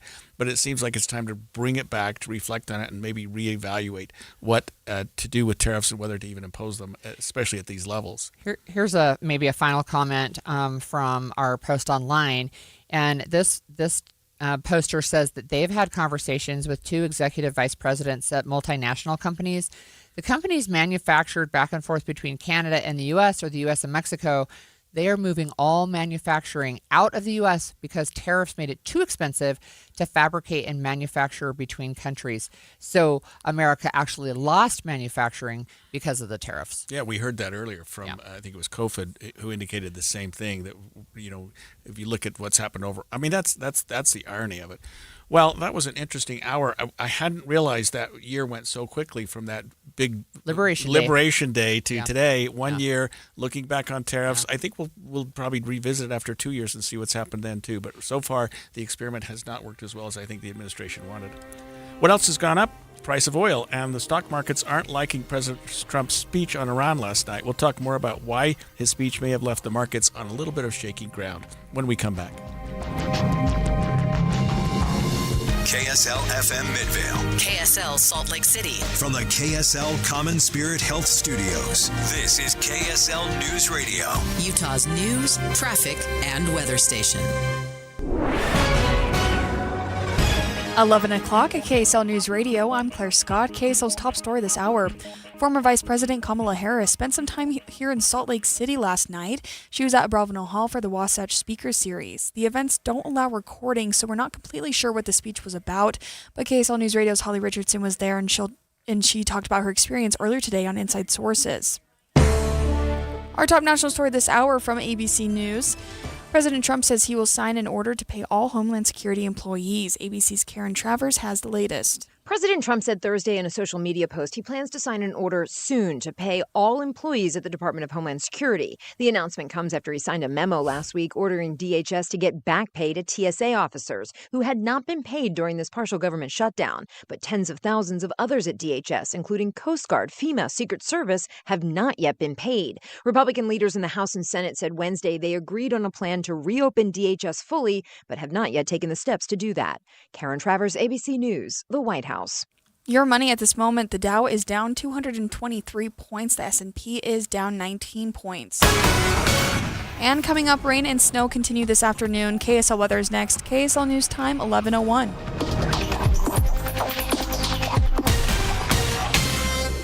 Mornings are for recharging. And they're for starting your day right. We volunteer to join you in the car. Get news and weather at 102.7 FM during the most important part of your day. Andy and Amanda, each morning between 5 and 9 on KSL News Radio.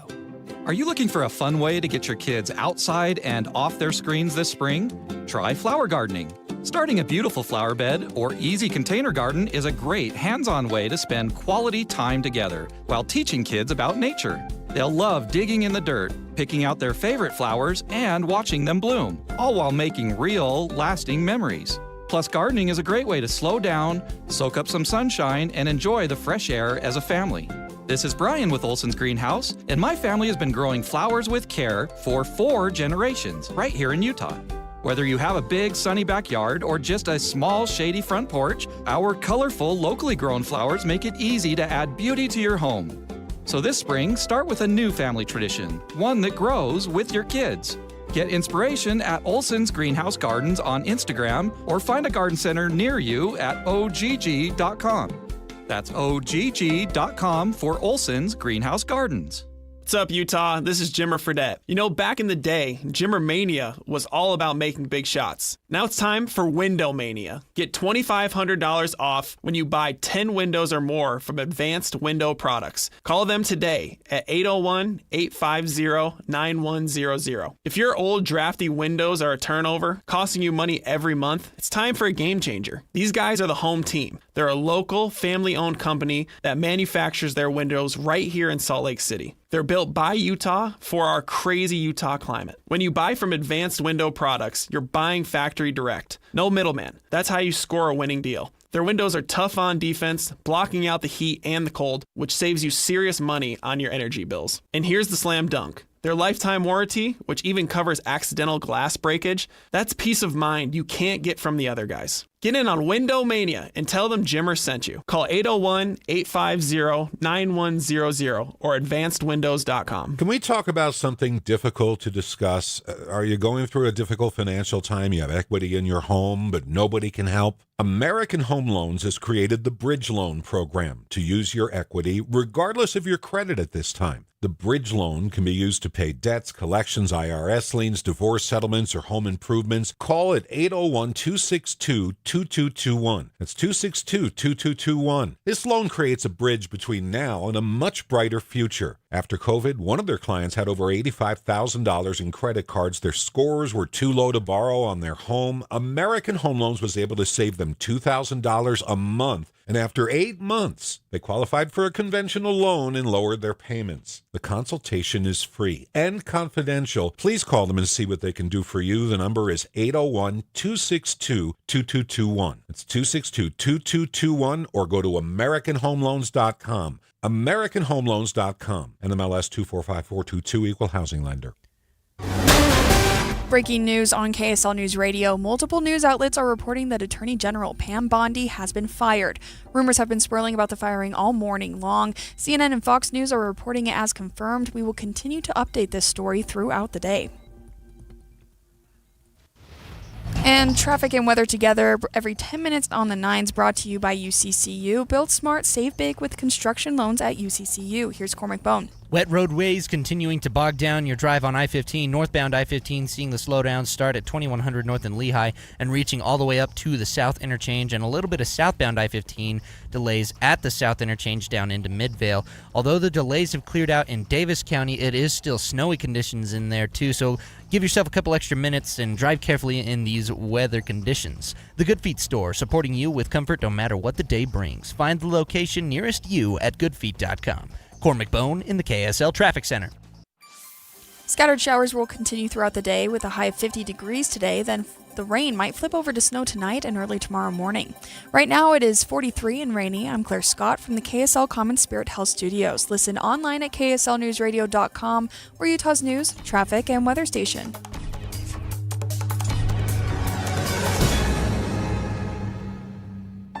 The all-new Inside Sources. Inside Sources. Your inside access to the people and policies shaping Utah's future. Here are Greg Skordas and Holly Richardson on KSL News Radio. You heard it here just a minute ago, but Pam Bondi has been fired as a United States Attorney General. This comes just two or 3 weeks, I think, after Kristi Noem was fired. I would say reportedly, right? Because we have multiple news outlets, but they're all couching it in the reportedly has been fired. Right. Well, we have it from CNN, NBC News, and Fox News that she's been fired. So you're right. It is alleged. Just reported at this point. I think you'd expect it to be somewhat reliable. And we're hearing, again, this is even less reliable, but also reported that a Todd Blanche, B-L-A-N-C-H-E, has been appointed as interim Attorney General, but not permanent. And they're sort of floating some names out of some people that may be her replacement. I mean, we're going to be learning, obviously, more about that as we go in the next few minutes here. So let's talk about both sides of the media, I guess, environment. So Fox News reported that she is out, and this is somebody reported from within the organization, speaking on condition of anonymity, according to two sources. So one of the things that they're saying is that she was reportedly let go yesterday, even though she accompanied the president to the Supreme Court arguments, and that Donald Trump is considering replacing Bondi on a permanent basis with Environmental Protection Agency Director Lee Zeldin. So Lee has been somebody here that, he was like Montana, I think. So that Lee Zeldin could become the next Attorney General, but the acting will be Todd Blanche. Yeah, so, and we're hearing it from more and more outlets as we're hearing some discussion about that. Of course, Pam Bondi was brought before a Senate committee, I think, or maybe a House committee recently. That was just a terrible show for her, and it was a little bit unfair. She was attacked by several members of Congress in respect to some things that she was doing. There's certainly been a lot of concern about her handling of the Epstein files. And let's talk about why the upset. Because I think President Trump wanted her to make it go away. It didn't go away. Yeah, and of course, I mean, you can't blame her for that. That's not going to go away, notwithstanding anything else that's going on.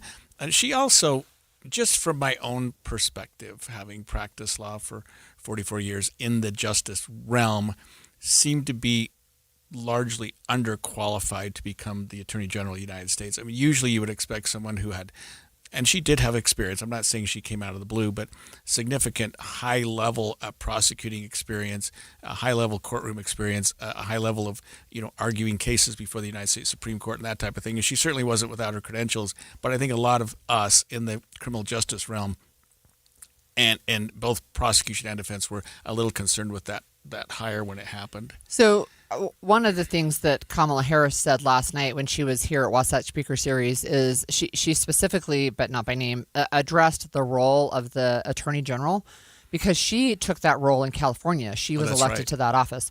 But she said the role of the Attorney General is to be the top law enforcement officer official. It is not to be the personal attorney for the president. Yep, and right. So that was one of the issues that people have said there's an issue here. Right, and that's even a subject conversation right here in Utah. This distinction between the Attorney General's office and the Governor's office. That the Attorney General serves the people, not the right. administrator. Exactly. That's right. So I'm looking on the other side of the media aisle, and this is CNN, and so CNN is saying that their sources, also confirming that Bondi has been fired, say that President Trump floated the possibility of appointing her as a judge after her departure from the Justice Department. And they're also, besides the being upset over the handling of the Epstein files, that the president was upset that she hadn't done more to prosecute his political opponents. So appointing her as a judge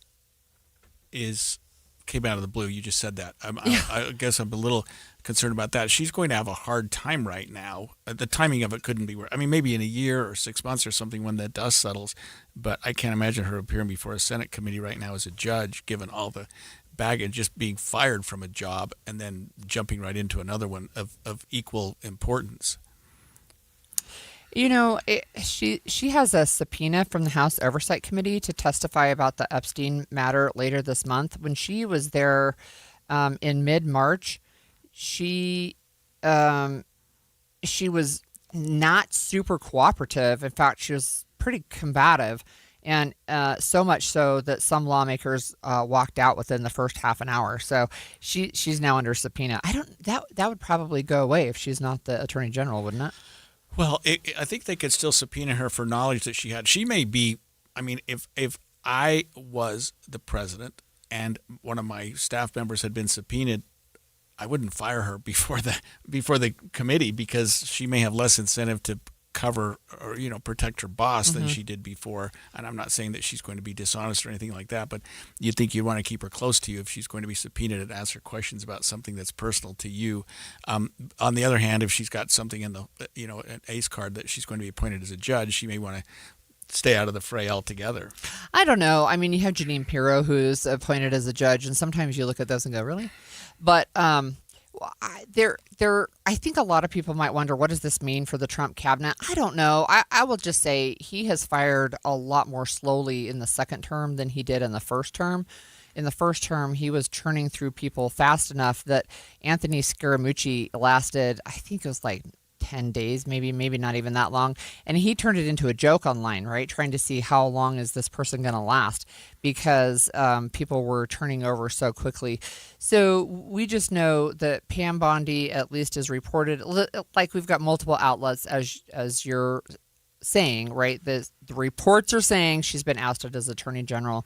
Don't know what's next for her. But I know that when Kristi Noem was ousted, she had a new role created for her in a new agency that didn't exist. So she became the special envoy for the Shield of the Americas. Right. And CNN is reporting again that this is just reporting that Trump was upset at the way she handled the Epstein files and that she failed to pursue charges against some of his political enemies. So he's got two reasons why he's upset at her. As I recall, she did have a pretty distinguished career as a lawyer in, was it Florida? I think so, yeah. But that she has been a number of very prestigious lawyers and judges in that community have questioned whether or not she should continue to have her bar license. They can't do anything while she's Attorney General, but maybe they can now that she's not. You'd hate to have insult added to her injury here, but that may be back on the fore. So I'm looking, this is at Politico, and they had a podcast this morning, and they said actually those rumors started last night with the New York Times and CNN saying Pam Bondi's out. She's on her way out the door. And now we've got multiple news outlets saying she is out, and she don't know where she's going to end up going. Todd Blanche, he's the deputy AG. He will be the acting attorney general, and it sounds like, at least in the conversation, is Lee Zeldin. He's the current head of the EPA. And what's interesting and a little different about Bondi than with Kristi Noem is Kristi Noem was immediately appointed to another position. She was ousted as Secretary of the Department of Homeland Security, but then she was placed in another position. Pam Bondi doesn't seem to have landed somewhere else. I don't know what that means. I'll be interested to see the White House press conference on this issue. Yeah. Okay. So that was breaking news. So we shifted from what we thought we were going to talk about. But next, I think what we're going to talk about is how Utah contributed to the Artemis II launch yesterday. It was really a very fun moment to watch that successfully take off. Stay with us. Kitchen and bath transformations start with AMC Building Materials. AMC Building Materials is a large kitchen cabinet and countertop supplier serving both wholesale and retail customers. AMC offers factory direct pricing on all interior remodeling materials, giving you exceptional value without sacrificing quality. Most standard items are available for quick payment and pickup right away. AMC Building Materials provides professional service, free design, and free on-site measurements, along with expert installation by top AMC professionals.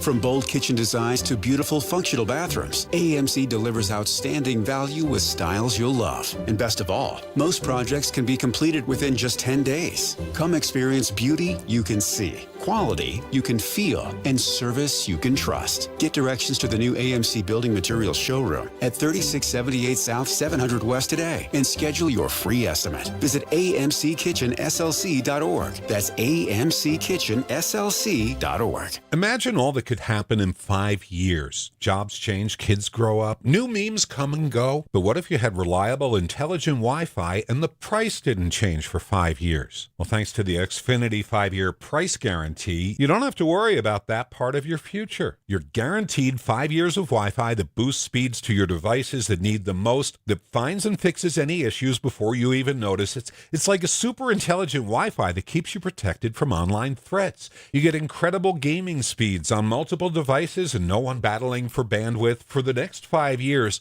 All your devices will be working in perfect harmony with the equipment, with no annual contracts, no fees, and no strings. So even though your kid will grow up and you still won't understand 6, 7, the price for your sharp, reliable internet will stay put. The Xfinity 5-year price guarantee. Lock in your price and unlock the possibilities. Xfinity. Imagine that. Restrictions apply. Select plans only.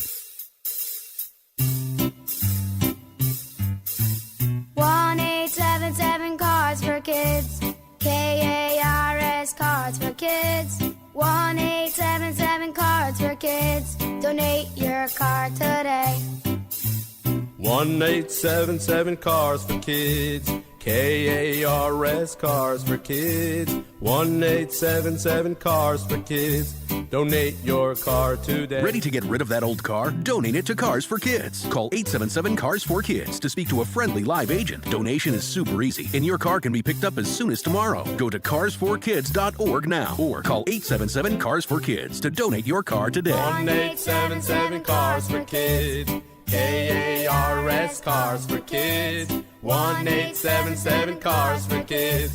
Did you know you can donate real estate too? Go to carsforkids.org. That's cars with a K. If you don't care about saving 50% off your wireless bill for the same 5G coverage the big guys are charging a fortune for, maybe you care about keeping jobs in America. Pure Talk does. They've pledged to run their entire operation from this country, including all their customer service. Or maybe you care about our nation's veterans. Pure Talk does. They've donated hundreds of thousands of dollars to America's Warrior Partnership, a fantastic organization working hard to prevent veteran suicide. Or Maybe you care about closing America's skills gap. Pure Talk does. They're a proud supporter of MicroWorks. They're helping my foundation train the next generation of skilled workers. Don't get me wrong. Saving money's great, and you'll save plenty with Pure Talk. But if you want to be in business with people who share your values, dial pound 250, say micro, and switch to an American wireless company that actually stands for something. Pure Talk. Getting help with electrical repairs is easier than you think. All you have to do is call Any Hour Services or schedule an appointment at anyhourservices.com. No one helps more homeowners than Any Hour Services. Stolen Voices of Dole Valley, a gripping new 9-part investigative podcast about a serial killer you've probably never heard of, Warren Forrest, a sadistic predator who prowled the Pacific Northwest in the early 70s. He hid behind the deeds of Ted Bundy, and he's only been convicted of 2 murders, but is suspected of many more. Since the release of Stolen Voices of Dole Valley, a witness identified in the podcast could lead investigators to the remains of Jamie Grissom. He ran into the woods. He said he stumbled. As he fell down, he looks up and sees the body of a young woman. And now the FBI is testing forensic evidence that had been collecting dust for decades. This cold case is now red hot. Binge the entire season of Stolen Voices of Dole Valley right now, wherever you get your podcasts. And make sure to hit that subscribe button so you don't miss out on the latest breaking news. Inside Sources. Inside Sources. Racing along at nearly 2,300 miles per hour, the 4-member crew of Artemis 2 is now experiencing its first full day in space. 2,300 miles an hour. That's really fast. Faster than I've ever gone. Yeah, that's true. ABC's Jim Ryan says the mission got off to a picture-perfect start yesterday. And liftoff. The crew of Artemis 2 now bound for the moon. Millions around the world watched the launch from Cape Kennedy. Now the crew can get down to business. This is pivotal in the space program. Retired NASA astronaut Susan Kilrain tells ABC News. We're going back to the moon after more than 50 years, but we're going back there with a purpose. To transform Earth's natural satellite into a waypoint for astronauts one day traveling into deep space. Jim Ryan, ABC News. So to be clear, this mission will not land on the moon. It's a Right. 10-day mission. The first day, or a day and a half, was to circle the Earth twice, then skyrocket toward the moon, which is about a 3 or 4 day journey, and then just go around the moon from the backside, the dark side that people haven't really seen before, and then come back. Isn't there a song about the dark side of the moon? Oh yes, there's a whole album about it. And so yeah, but it's the Artemis mission. There's a series of Artemis ships that are going. This is Artemis 2. The first one was unmanned, just to see how the ship worked. This is a manned mission, but only out and back, not landing. Even the third mission doesn't land. I think we had somebody from the university yesterday, Utah State, I think, who said that the Artemis 4 is the one that's actually going to land on. Yeah, that's right. But ABC's Jim Ryan explained the excitement from the crew, and then what's going to happen today. Once in orbit, the crew members' excitement was palpable as they checked out systems, including cameras aboard the Orion spacecraft. I see it. Look at that. Woohoo! I see the moon in the camera. Artemis 2 pilot Victor Glover will take the controls from the computer today and hand fly Orion for about 2 hours. So there are 4 astronauts in this ship. It's small. They said it's about the size of 2 minivans put together.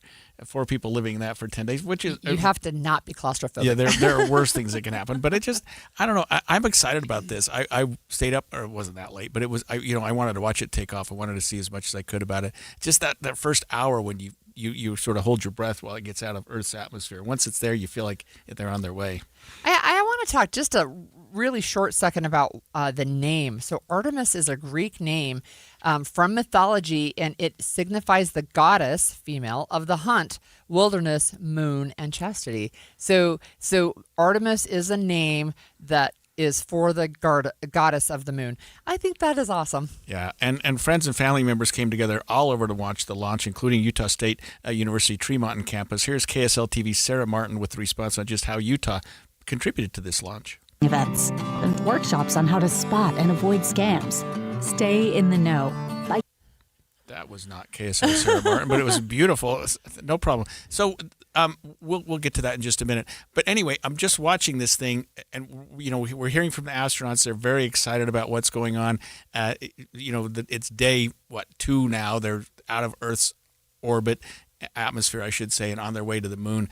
And that they said that this part of the journey is kind of the boring part, where you're just kind of floating toward Earth and moon, and it takes three days to get there. I don't know, when you look back 57 years ago when we went to the moon, if we got there faster, slower, about the same speed. I don't know what the difference is in terms of the technology at getting from point A to point B.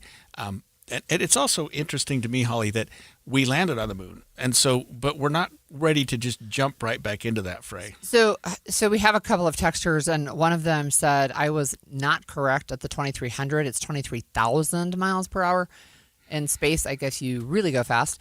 And another one was asking, well, why is it not landing on the moon? Well, what we learned yesterday from the professor was that they're really, because we took so long off, it's been more than 50 years since we took such a long break, we're kind of going back at it at baby steps. So first it was unmanned, now it's manned, then there's some in between, and then the fourth one will land on the moon, because what they're wanting to do is set up a base, as you indicated, to be able to launch to Mars, to get space travel to Mars. Yeah, interesting. So that's why they're not landing this time. They just want to make sure that they can still do it, I guess. Well, here's how Utah contributed to the launch from KSL TV's Sarah Martin.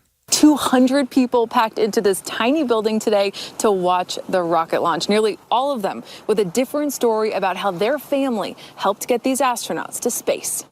I thought it was crazy. It was going like so fast. We'll get to see like the other side of the moon. It's surreal. We belong in space. We belong traveling, seeing the stars. Mike Wadsworth is the grandson of astronaut Don Lind, the first Utahn in space, 1985. Before that, he did comms for Neil Armstrong. When he said one small step for man, one giant leap for mankind, he was talking to my grandpa. Mike is a middle school teacher now, just a couple miles away from Northrop Grumman, the company behind the Artemis rocket boosters. Talk about space travel. My dad works here, or my uncle works here. It's really cool. Like, yeah, that's right in our backyard. It's just way too scary. I'm afraid of heights, so I'd never be able to get in there. The children of engineers and technicians that I met today were clear-eyed about their space ambitions. There's like giant black holes. Do you think they know what all the buttons do? No, they probably trained for it. One important part of that training, testing and retesting the rocket boosters. Booster ignition. This proved to the world that we are definitely still in the space race.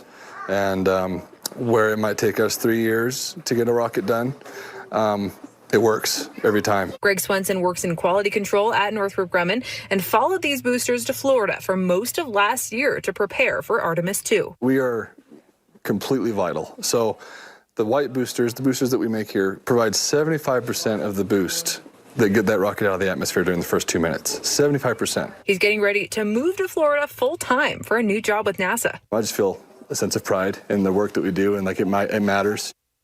Those rocket boosters that fell into the sea today, they'll be fished out, brought right back here to Utah to be refurbished and refueled for the next mission. Our very best to those astronauts over the next 10 days. Reporting from Tremont, I'm Sarah Martin, KSL 5 News. So we also know that the planetarium just right here in downtown had a live viewing party. There were a lot of people who went there. They had space-themed refreshments. And, you know, one of the things, Greg, that I thought was really cute, so there's a social media meme that has gone around that is like, what were you doing in the 90s? And it showed pictures. So there's a 4-member crew, 3 from the U.S., 1 from Canada, 3 men, 1 woman. And the woman, Christina, when she was in the 90s, she was like she wanted to be an astronaut. She was still pretty young, I thought, but she was dressing up as an astronaut, and now she's living her dream. Well, I said that the next couple of days are kind of boring, but apparently I was right. Here's ABC's Sam Champion on what they are going to do for the next few days. The crew will soon fire up that rocket engine and propel them out of Earth's orbit and toward the moon. It takes about 4 days to get from Earth to around the moon. Now, once they're in the moon's orbit, the spacecraft will loop around the moon, traveling about 4,100 miles beyond the moon, way out there, and that's setting the record for the farthest distance a crewed mission has ever ventured from the Earth. It'll be the first time in half a century that humans have laid eyes on the far side, or the dark side of the moon. They're going to document everything they see. Then Orion will slingshot, kind of head home, using Earth's gravity to pull the spaceship back to Earth, completing the figure 8 path, eventually splashing down off the coast of San Diego after 10 days in space. 4,100 miles past the moon is Right. the furthest anyone has ever been from Earth. Yeah, that's Ever. right. That's That's right. that's scary. I mean, you've got to think that you're out at the edge. Well, have you seen the shows, right, where it's like they can't navigate the turn and then off they go forever? and in fact, there's a point, I think, during this mission when they go on the dark side of the moon when we don't have any radio contact with them. There's going to be some period of time, I don't remember how long it is, but it's significant, when it just all lights are out and they're back there looking at something that no one has really ever seen before, and we're thinking, are they okay? When they come back around, which I'm sure they will, there's going to be a lot of joy, but that's going to be an interesting time for them, for the astronauts. So again, I'll point out the speed is they think up to 25,000 miles per hour. 25,000 miles per hour. They can go a really long way. 25,000 miles per hour. So Utah, it needs to be proud, right? And we are proud that we had a contribution here and will continue to have a contribution to space travel, really. So when we come back. Yeah, today is Autism Awareness Day, and we'll be speaking with a specialist to discuss why autism is important and why awareness is important. Stay with us. 11:30 at KSL News Radio. I'm Claire Scott. KSL's top story this hour. And it is developing news. President Trump has now announced that Pam Bondi will no longer serve as Attorney General. ABC's Stephen Portnoy has more from Washington. Sources say the president had grown increasingly frustrated that the Justice Department wasn't doing enough to target his political opponents. That despite Pam Bondi's efforts to reshape the department as an enforcer of the Trump agenda, breaking from the norms of independence put in place after Watergate.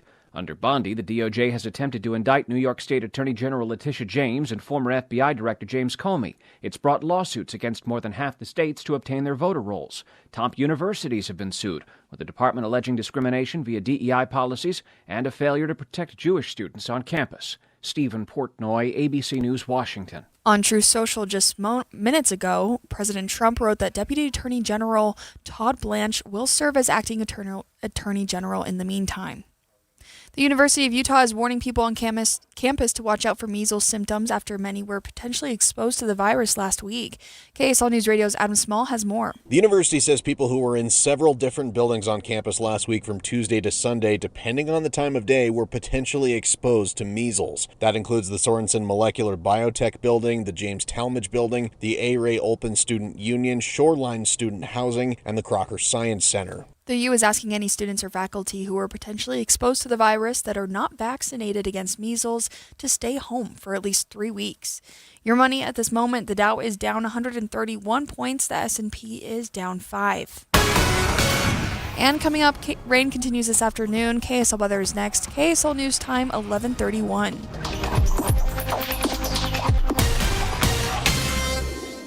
A reminder about the simplest way to get updated for your day. Hit your KSL preset when you jump in the car, and we'll take care of the rest. Hear key news updates and traffic reports. Andy and Amanda from 5 to 9 in your car. KSL News Radio at 102.7 FM. We want to talk about Soda, Diet, and Nutrition. SOTA stands for state of the art. And Andy and I both let go of massive amounts of weight. You more than me. 70 pounds in 5 months. And I did 37 pounds in 3 months. And what worked for me was so many things. Talking to a nutritionist every week and having her tell me what to eat. I can do as I'm told, but I have no clue where to begin. And I needed the help too. It's just food. There's no pills, no injections. So you learn how to both let go of the weight and then how to keep it off. So Soda, Diet, and Nutrition is a great place to start. But if you started with pills or medications and you find yourself starting to gain some weight back, Soda, Diet, and Nutrition is a great way to learn how to have a new relationship with food to go into the future. You can talk with a nutritionist by calling 866-800-SOTA, S-O-T-A, or you can go to their website, sotadietandnutrition.com. Join now and your partner joins for free. 2 people, real accountability for the price of 1. Join us for a short time to have results that last a lifetime. Drivers who switch their home and auto with Progressive could save money and time. Other things try to do this, but they really don't. Like the touchscreen at fast food places. It's not like you save time because it takes you longer to use a touchscreen than, I don't know, someone who works there. And another thing, you'd think it would save money because they're not paying a cashier, right? But no, same price. Also, why is there an option to tip? Who am I tipping? Exactly. Anyway, even if you can't save money and time with some things, you could with a Progressive Home and Auto Bundle. Progressive Casualty Insurance Company affiliates and other insurers not available in all states or situations. Are you stuck staring at your W-2? Are tax refund worries holding you back? You probably have FOMO, the fear of messing up. The fix?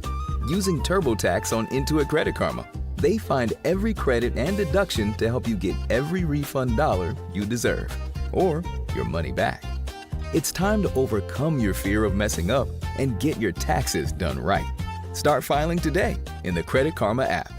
Most financial advisors only manage your money. They refer you out for taxes, they refer you out for estate planning, they refer you out when things get complicated. Did they really vet that person? Or did they meet once, exchange business cards, and call it a partnership? A referral isn't accountability. It's a handoff. When your investments, taxes, and estate plan are built separately, gaps happen, and those can cost money. At Trajan, we didn't build a referral network. We built a family office for all. Wealth, tax, estate. One team delivering coordinated planning, once reserved for the ultra-wealthy. If you want real coordination and not just introductions, call Trajan Wealth today. Call Trajan today at 801-207-9900. That's 801-207-9900. 801-207-9900. That's 801-207-9900. Advisory services through Trajan Wealth, LLC, an SEC registered investment advisor. Other services through Trajan Estate and Trajan Tax. Additional disclosures at TrajanWealth.com. Traffic and weather together every 10 minutes on the 9s, brought to you by UCCU. Build smart, save big. UCCU, love where you bank. Here's Cormac Bone. The snowy roadway conditions have reached Salt Lake County, and delays are following suit. We have northbound I-15 delays from about 2100 North Lehigh, almost all the way up into downtown Salt Lake. A little break through Murray. Southbound I-15 seeing some scattered delays from the south interchange all the way to the point of the mountain. We also have delays on I-80 in Parley's Canyon, both directions at the summit, also due to that snowy conditions. And we have a crash on the transition ramp from southbound I-215's westbound to go westbound I-80 toward the airport. Those delays are reaching back onto main flow I-215, but you cannot, it is closed. That ramp is closed going southbound 215 to westbound I-80. That ramp is closed. At UTA, it's never just a ride from point A to point B. They move independence, they move purpose, they move memories, they move what matters. You. Plan your trip at rideuta.com. Cormac Bone in the KSL Traffic Center. A high of 50 today with rain and snow this afternoon. We'll see the storm continue overnight, but the sun will be back tomorrow afternoon. Right now it is 37 and rainy. I'm Claire Scott from the KSL Common Spirit Health Studios. Listen online at kslnewsradio.com. We're Utah's news, traffic, and weather station. The all-new Inside Sources. Inside Sources. Your inside access to the people and policies shaping Utah's future. Here are Greg Skordas and Holly Richardson on KSL News Radio. Today, April 2nd, is Autism Awareness Day. It's also part of Autism Awareness Month. The whole month is of April. And I wanted to really have an opportunity to talk to an expert, because autism is, there's a spectrum, right? And now a lot of times we're saying neurodiverse. There's lots of different things that can fall into neurodiversity. And I think it's important that we have a conversation about what it might look like, and also to move beyond just being aware, but to actually being inclusive. Yeah, and so to join us this morning, we have Tanya Semrad, autism specialist with the State Board of Education. Tanya, thank you so much for joining us this morning. Thank you so much for having me. I am very passionate about supporting the autism community, and will take any opportunity that I can to do so. So I appreciate this opportunity today. So thank you. So, Tanya, you're welcome, and thanks for joining us. So can you just start by telling us, why is it important for the general public to be aware of autism? Right, and a couple of things I want to start with. First of all, back several years ago, we used to call it Autism Acceptance Month and Autism Acceptance Day, and that's shifted. And, of course, acceptance is a big part of it. But I like that it's shifted a bit, because acceptance almost makes it feel like it's a bad thing, right? And that we have to accept this problem, right? And so I do think there's part of like empathy and accepting some of the challenges, but I like the awareness piece, that shift, because there's so many good things about autism that we need to be aware of. And so And I'll get into that in a minute. But I like the awareness shift in that language. And the other thing, before I talk much more about it, I want to just say that I don't have autism, and I am not speaking. I'm going to talk in some generalization. So I want to put that out there into the world that when I'm talking about autism awareness, these are just some generalizations. So putting that out there. So there's so many components, and I only get like a few minutes to talk about this. So let me just talk about a few things, and please feel free to interrupt me. But so autism is such a complex, disability, but also that there's so many strengths to autism that the awareness piece needs to talk about the challenges and the strengths. And so that's why I like the awareness versus like acceptance. And so one thing that when we're talking about autism is like really understanding what are some of those strengths that come to the classroom, that come to the community, that come to the job site, right? And then understanding the challenges as well. And that it's really very, very important that when you know somebody with autism, what are those unique components that they're bringing to whatever that setting that there is, that they're coming to, and how can you support those that unique characteristics that they're bringing, and how can you support them and learn from them, and what are they bringing that is wonderful, and how can you help them as well? Can you tell our listeners, Tanya, how educators are dealing and treating those with autism differently today than they were, say, maybe 10 or 20 years ago? Yeah, and I do think that's a really really great question, Greg, because I think years ago it was maybe like scary, right? Like we don't really as educators know what to do. And I really, really do see our educators trying to understand better. Like, and I'm going to keep mentioning strengths. Oh my gosh, we understand that they're bringing unique strengths, and how can we bring in those strengths into the classroom and build upon those? So it's much more inclusive. We're being more inclusive with our students, and what are they bringing into the classroom that our other students are going to learn from, and it's like a benefit to all for our other students that they're bringing to the classroom, right? And then also we're learning how to better support those students with autism and some of the challenges. Like, we're not so scared anymore.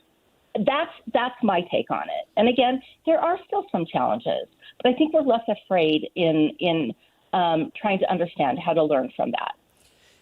Tanya, thanks again for talking to us about this. And we had some conversations headed into the holiday season about having, some awareness if people were coming over for Thanksgiving dinner or coming over for Christmas.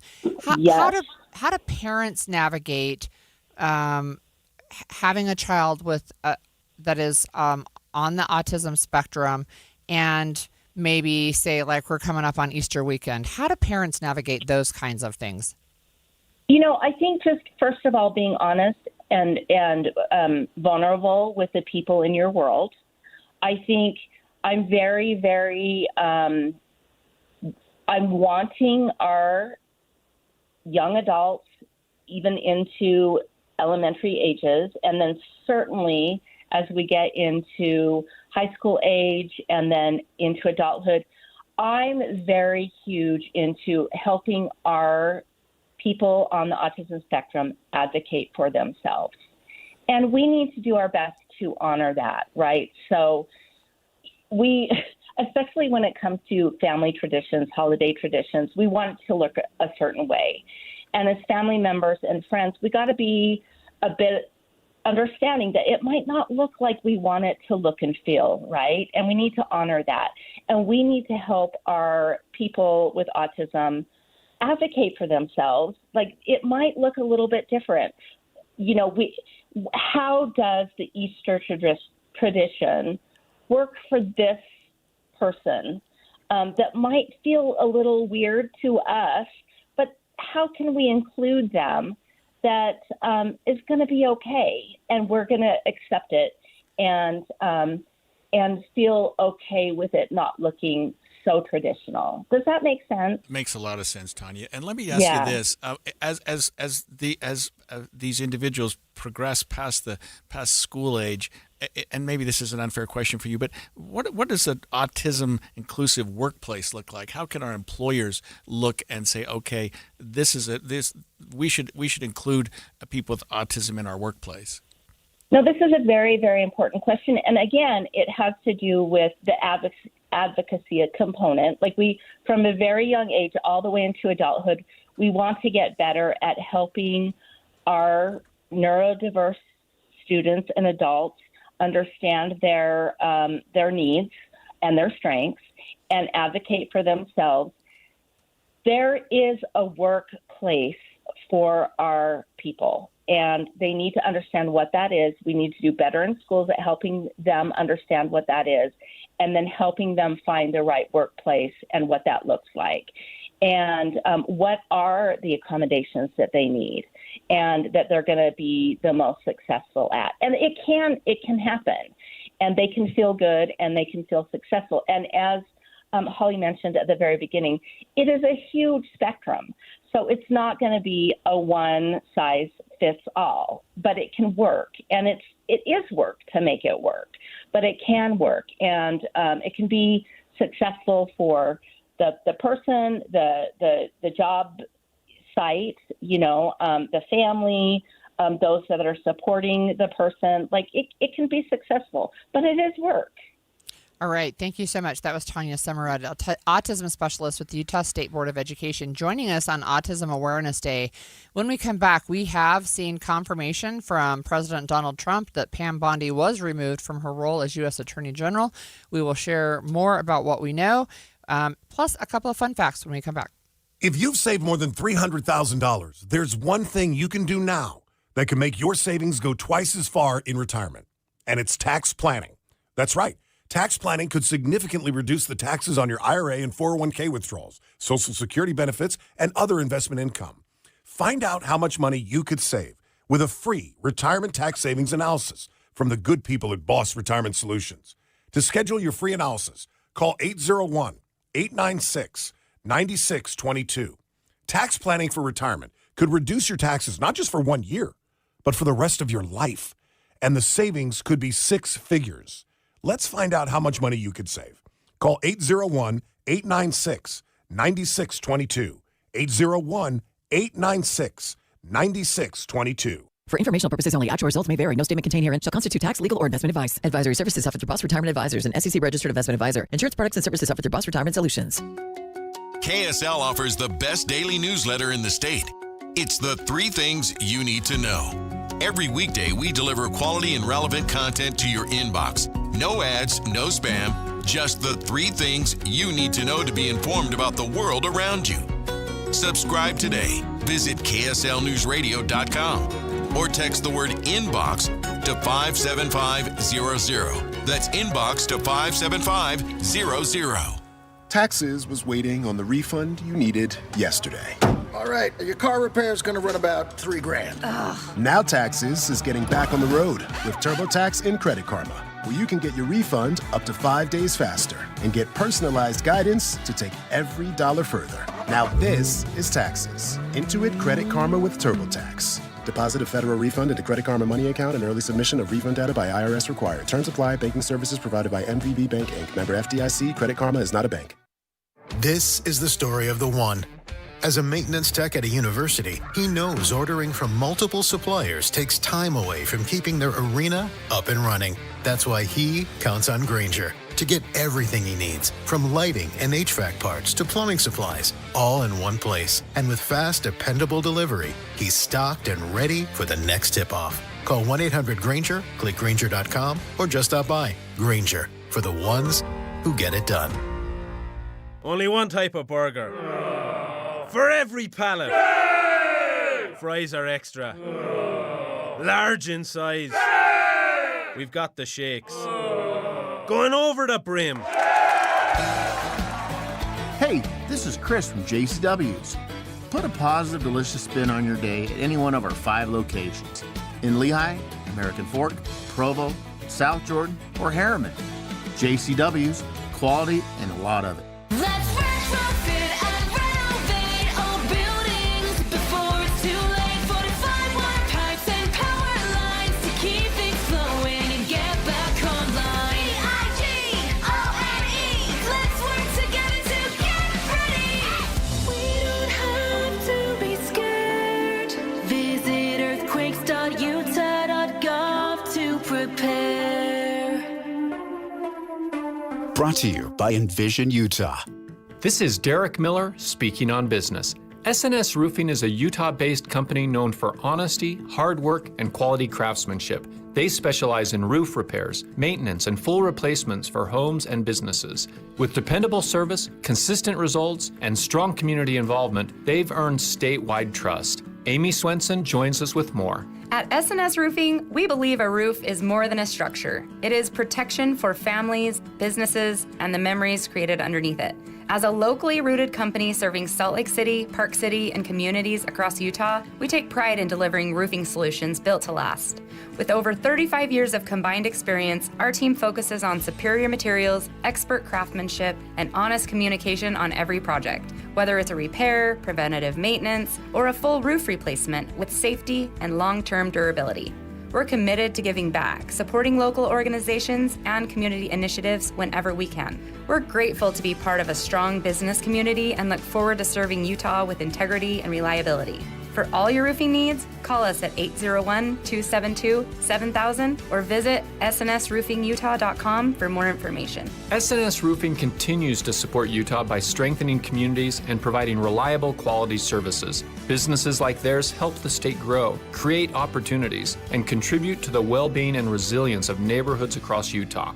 I'm Derek Miller with the Salt Lake Chamber, speaking on business. The new Inside Sources. President Donald Trump has confirmed via Truth Social, of course, that he has removed U.S. Attorney General Pam Bondi from her post. This is what he said, Greg. Pam Bondi is a great American patriot and a loyal friend who faithfully served as my Attorney General over the past year. And then a little bit more, and then he says, we love Pam, and she will be transitioning to a much-needed and important new job in the private sector to be announced at a date in the near future. What does that tell you? A new job in the private sector. She out. Because some people were thinking that she would be appointed to be a different cabinet or a different, like Kristi Noem gets another job within the government. Yeah, no. Or that she might be a judge. A new job in the private sector to be announced at a date in the near future. In other words, he doesn't know where she's going. Right. He did announce, and we had heard this too when we heard the breaking news, that Deputy Attorney General Todd Blanche will be the acting Attorney General. So that is not the last statement, right? Of course, he'll be the acting interim Attorney General until he has a replacement. And right now, the rumors are that it might be Lee Zeldin. So Lee Zeldin, I thought he was from the West. He's not. The reason I thought that is because he's the head of the EPA right now. Right. And he has been over rolling back environmental regulations, et cetera. But he served in, let's see, he held a state Senate seat in New York and then a U.S. congressional seat from 2015 to 2023. He actually ran for New York governor as a Republican, but he lost to the Democrat who won. You might recall that Bondi was confirmed as Attorney General by a 54 to 46 vote last February, and remember who Trump's first choice was. Yes. It seemed like Matt Gaetz from Florida, who withdrew after he had all kinds of baggage. So everybody knew he had baggage going in, and I always thought, and I haven't seen anything to disprove this, but I always thought that he was nominated as a way to give him kind of an out to say, okay, well, I'm not going to run for Congress again because I'm going to be nominated, and I was nominated. And then when the deadline passed for filing, then he's like, okay, take my name out. Yeah, and he was also like, how bad could Bondi look after compared Matt Gaetz? to him? Right. So she came in there, and this is only less than a month after Kristi Noem was replaced by Markwayne Mullin as Homeland Security Secretary. So two huge cabinet appointments. now disappointed. And in the Trump administration, I don't know if this is a sign of things to come, but those were two names, if you would have guessed at the first of the year that may be gone, I think they would have been at the top of your list. Do you know who else I've seen the president start to maybe throw under the bus a little? Hegseth. I'd hope so. Hegseth. So he has said a couple of times, it's his fault. If we're there and it's not going well, it's his fault. And it's like, wow, okay, well, okay. Yeah, and who knows? I mean, I shouldn't have said I hope so, but I mean, they're another person that's caused a lot of controversy and possibly a little bit of embarrassment for the administration. So Pam Bondi's departure comes at a point where there's been a lot of churn over the Epstein files, what was released, what was redacted, what was not released, and some at least conversation about did she do enough to keep the Epstein files out of the press? I think the argument could be said no, right? And I think there was more going on than just what Pam Bondi could control for sure. But there was a moment in September, and it's been a minute, but President Trump had a social media post addressed to Pam demanding that she begin prosecuting his adversaries. And I remember when that came out because it was like, I think maybe he meant to send that as a text and not a social media post, because he said this: "We can't delay any longer. It's killing our reputation and credibility. They impeached me twice and indicted me 5 times." And then in all caps, "Over nothing. Justice must be served now." 3 exclamation marks. I think that post was later deleted. But at this point today, we know Pam Bondi is out as acting attorney general. She's going somewhere Over the in the rainbow. private sector, Right, yeah. which means we don't actually know what's happening. And, you know, again, in the earlier segment, we talked about this. This is not the same type of revolving door that we saw during the first Trump administration. This is not uncommon to have change-ups, but I would say, yes, these are 2 people in really major positions. However, most people are sticking around so far. Yeah, we'll see how that goes. And, you know, April 2nd, interesting day in history. A year from the time that the big tariff announcement was made, Autism Awareness Day, a new Attorney General is going to be at least temporarily appointed. What else happened on this day? Okay, thank you for asking me. So on April 2nd in 1513, more than a few years ago, explorer Juan Ponce de Leon claimed Florida for Spain. He was the first known European to reach Florida. 1513. Do you remember when the Pilgrims came? 100 years later, 1620. Right, yeah. Yeah, so for 1513, Florida. Okay, in 1877, the first Easter egg hunt was held on the White House lawn. In 1917, Jeanette Pickering Rankin became the first woman ever elected to Congress, and she took her seat in the U.S. Capitol as a representative from Montana. So she was really interesting, yeah. Think about that, Montana. Yeah. I mean, just a Western state in general, you'd think wouldn't be the... I will just say the West was better with women's suffrage. And Utah's a great example of that. Yes, exactly. We've done very well. All right, now this one, it's funny / annoying. So in 1931, 17-year-old Jackie Mitchell, who was a young woman, was the second woman to ever play baseball in the all-male minor leagues. She pitched an exhibition game against the New York Yankees. Now, the very first day that it was scheduled, the exhibition game was canceled because of rain, but Babe Ruth found out that a woman was going to be pitching against him the next day, and he said, quote, "I don't know what's going to happen if they begin to let women in baseball. Of course they will never make good. Why? Because they're too delicate. It would kill them to play ball every day." And? She struck him out. Right. And then she struck out Lou Gehrig. So quit while you're then, ahead. The next day, her contract was canceled, and she was not invited back. What's wrong with this picture? Yeah. So I'm laughing, not laughing, right? But it's like, oh my gosh, the baseball commissioner canceled her contract, said baseball was too strenuous for women, and that ban was not actually overturned until 1992. Yeah. Wow. So good. Good for great Jackie day in Mitchell. history. Well, I want to say this about Pam Bondi, and I have worked, as you know, in the criminal justice system for many years, and I was a prosecutor for 8 years. And when I saw her appointment a year ago, I questioned it at the time, and I'm not trying to say that I had great hindsight, But a lot of U.S. attorneys, very skilled prosecutors from throughout the country, started leaving their posts. And I saw that here in Utah. Some of the best attorneys in the state were working at our United States Attorney's Office at that time, and some are gone, in no small part because of that appointment. And then we started seeing very prestigious, very well-seasoned, very experienced prosecutors who were being asked to take on political cases, to take on causes that they weren't willing to do. And so what they did, they left. They left jobs. And I'll tell you, Holly, the best job I ever had in my life, besides working with you, was prosecuting with the Salt Lake District Attorney's Office. I mean, people think I'm a defense attorney, and I have been for almost 40 years, but prosecuting was the dream job. And I would do it again tomorrow. It was great. And so when I saw seasoned prosecutors leaving that office in the way that they did, not just in Utah, but nationally, it was very concerning. And so I think the president did the country and the general criminal justice system a disservice by putting someone like her in place. Obviously, we all had to give her the benefit of the doubt and see how she did. Not very well. And as a result of that, and I would still say the U.S. Attorney's Office throughout the country is still one of the finest legal minds in the country, and still some of the best lawyers in the country, but not what it was before. And hopefully we can start building that back. I don't know who's going to replace her, Lee Zeldin or some Todd Blanche, but let's hope it's somebody who brings that aura of credibility as a prosecutor, as someone who stood toe-to-toe with other attorneys, either as a defense attorney or a prosecutor, who's done some trials, who has some experience, and who knows what they're doing. And let's get that office as a nation back up to where it was a couple years ago.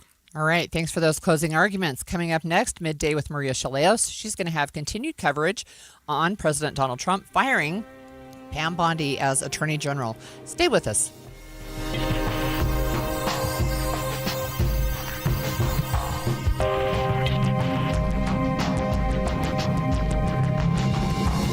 KSL FM Midvale. KSL Salt Lake City. From the KSL Common Spirit Health Studios, this is KSL News Radio. Utah's news, traffic, and weather station. Good afternoon. KSL News Time is 12 o'clock noon, and this is Midday. I'm Maria Chaleos. KSL's top story this hour.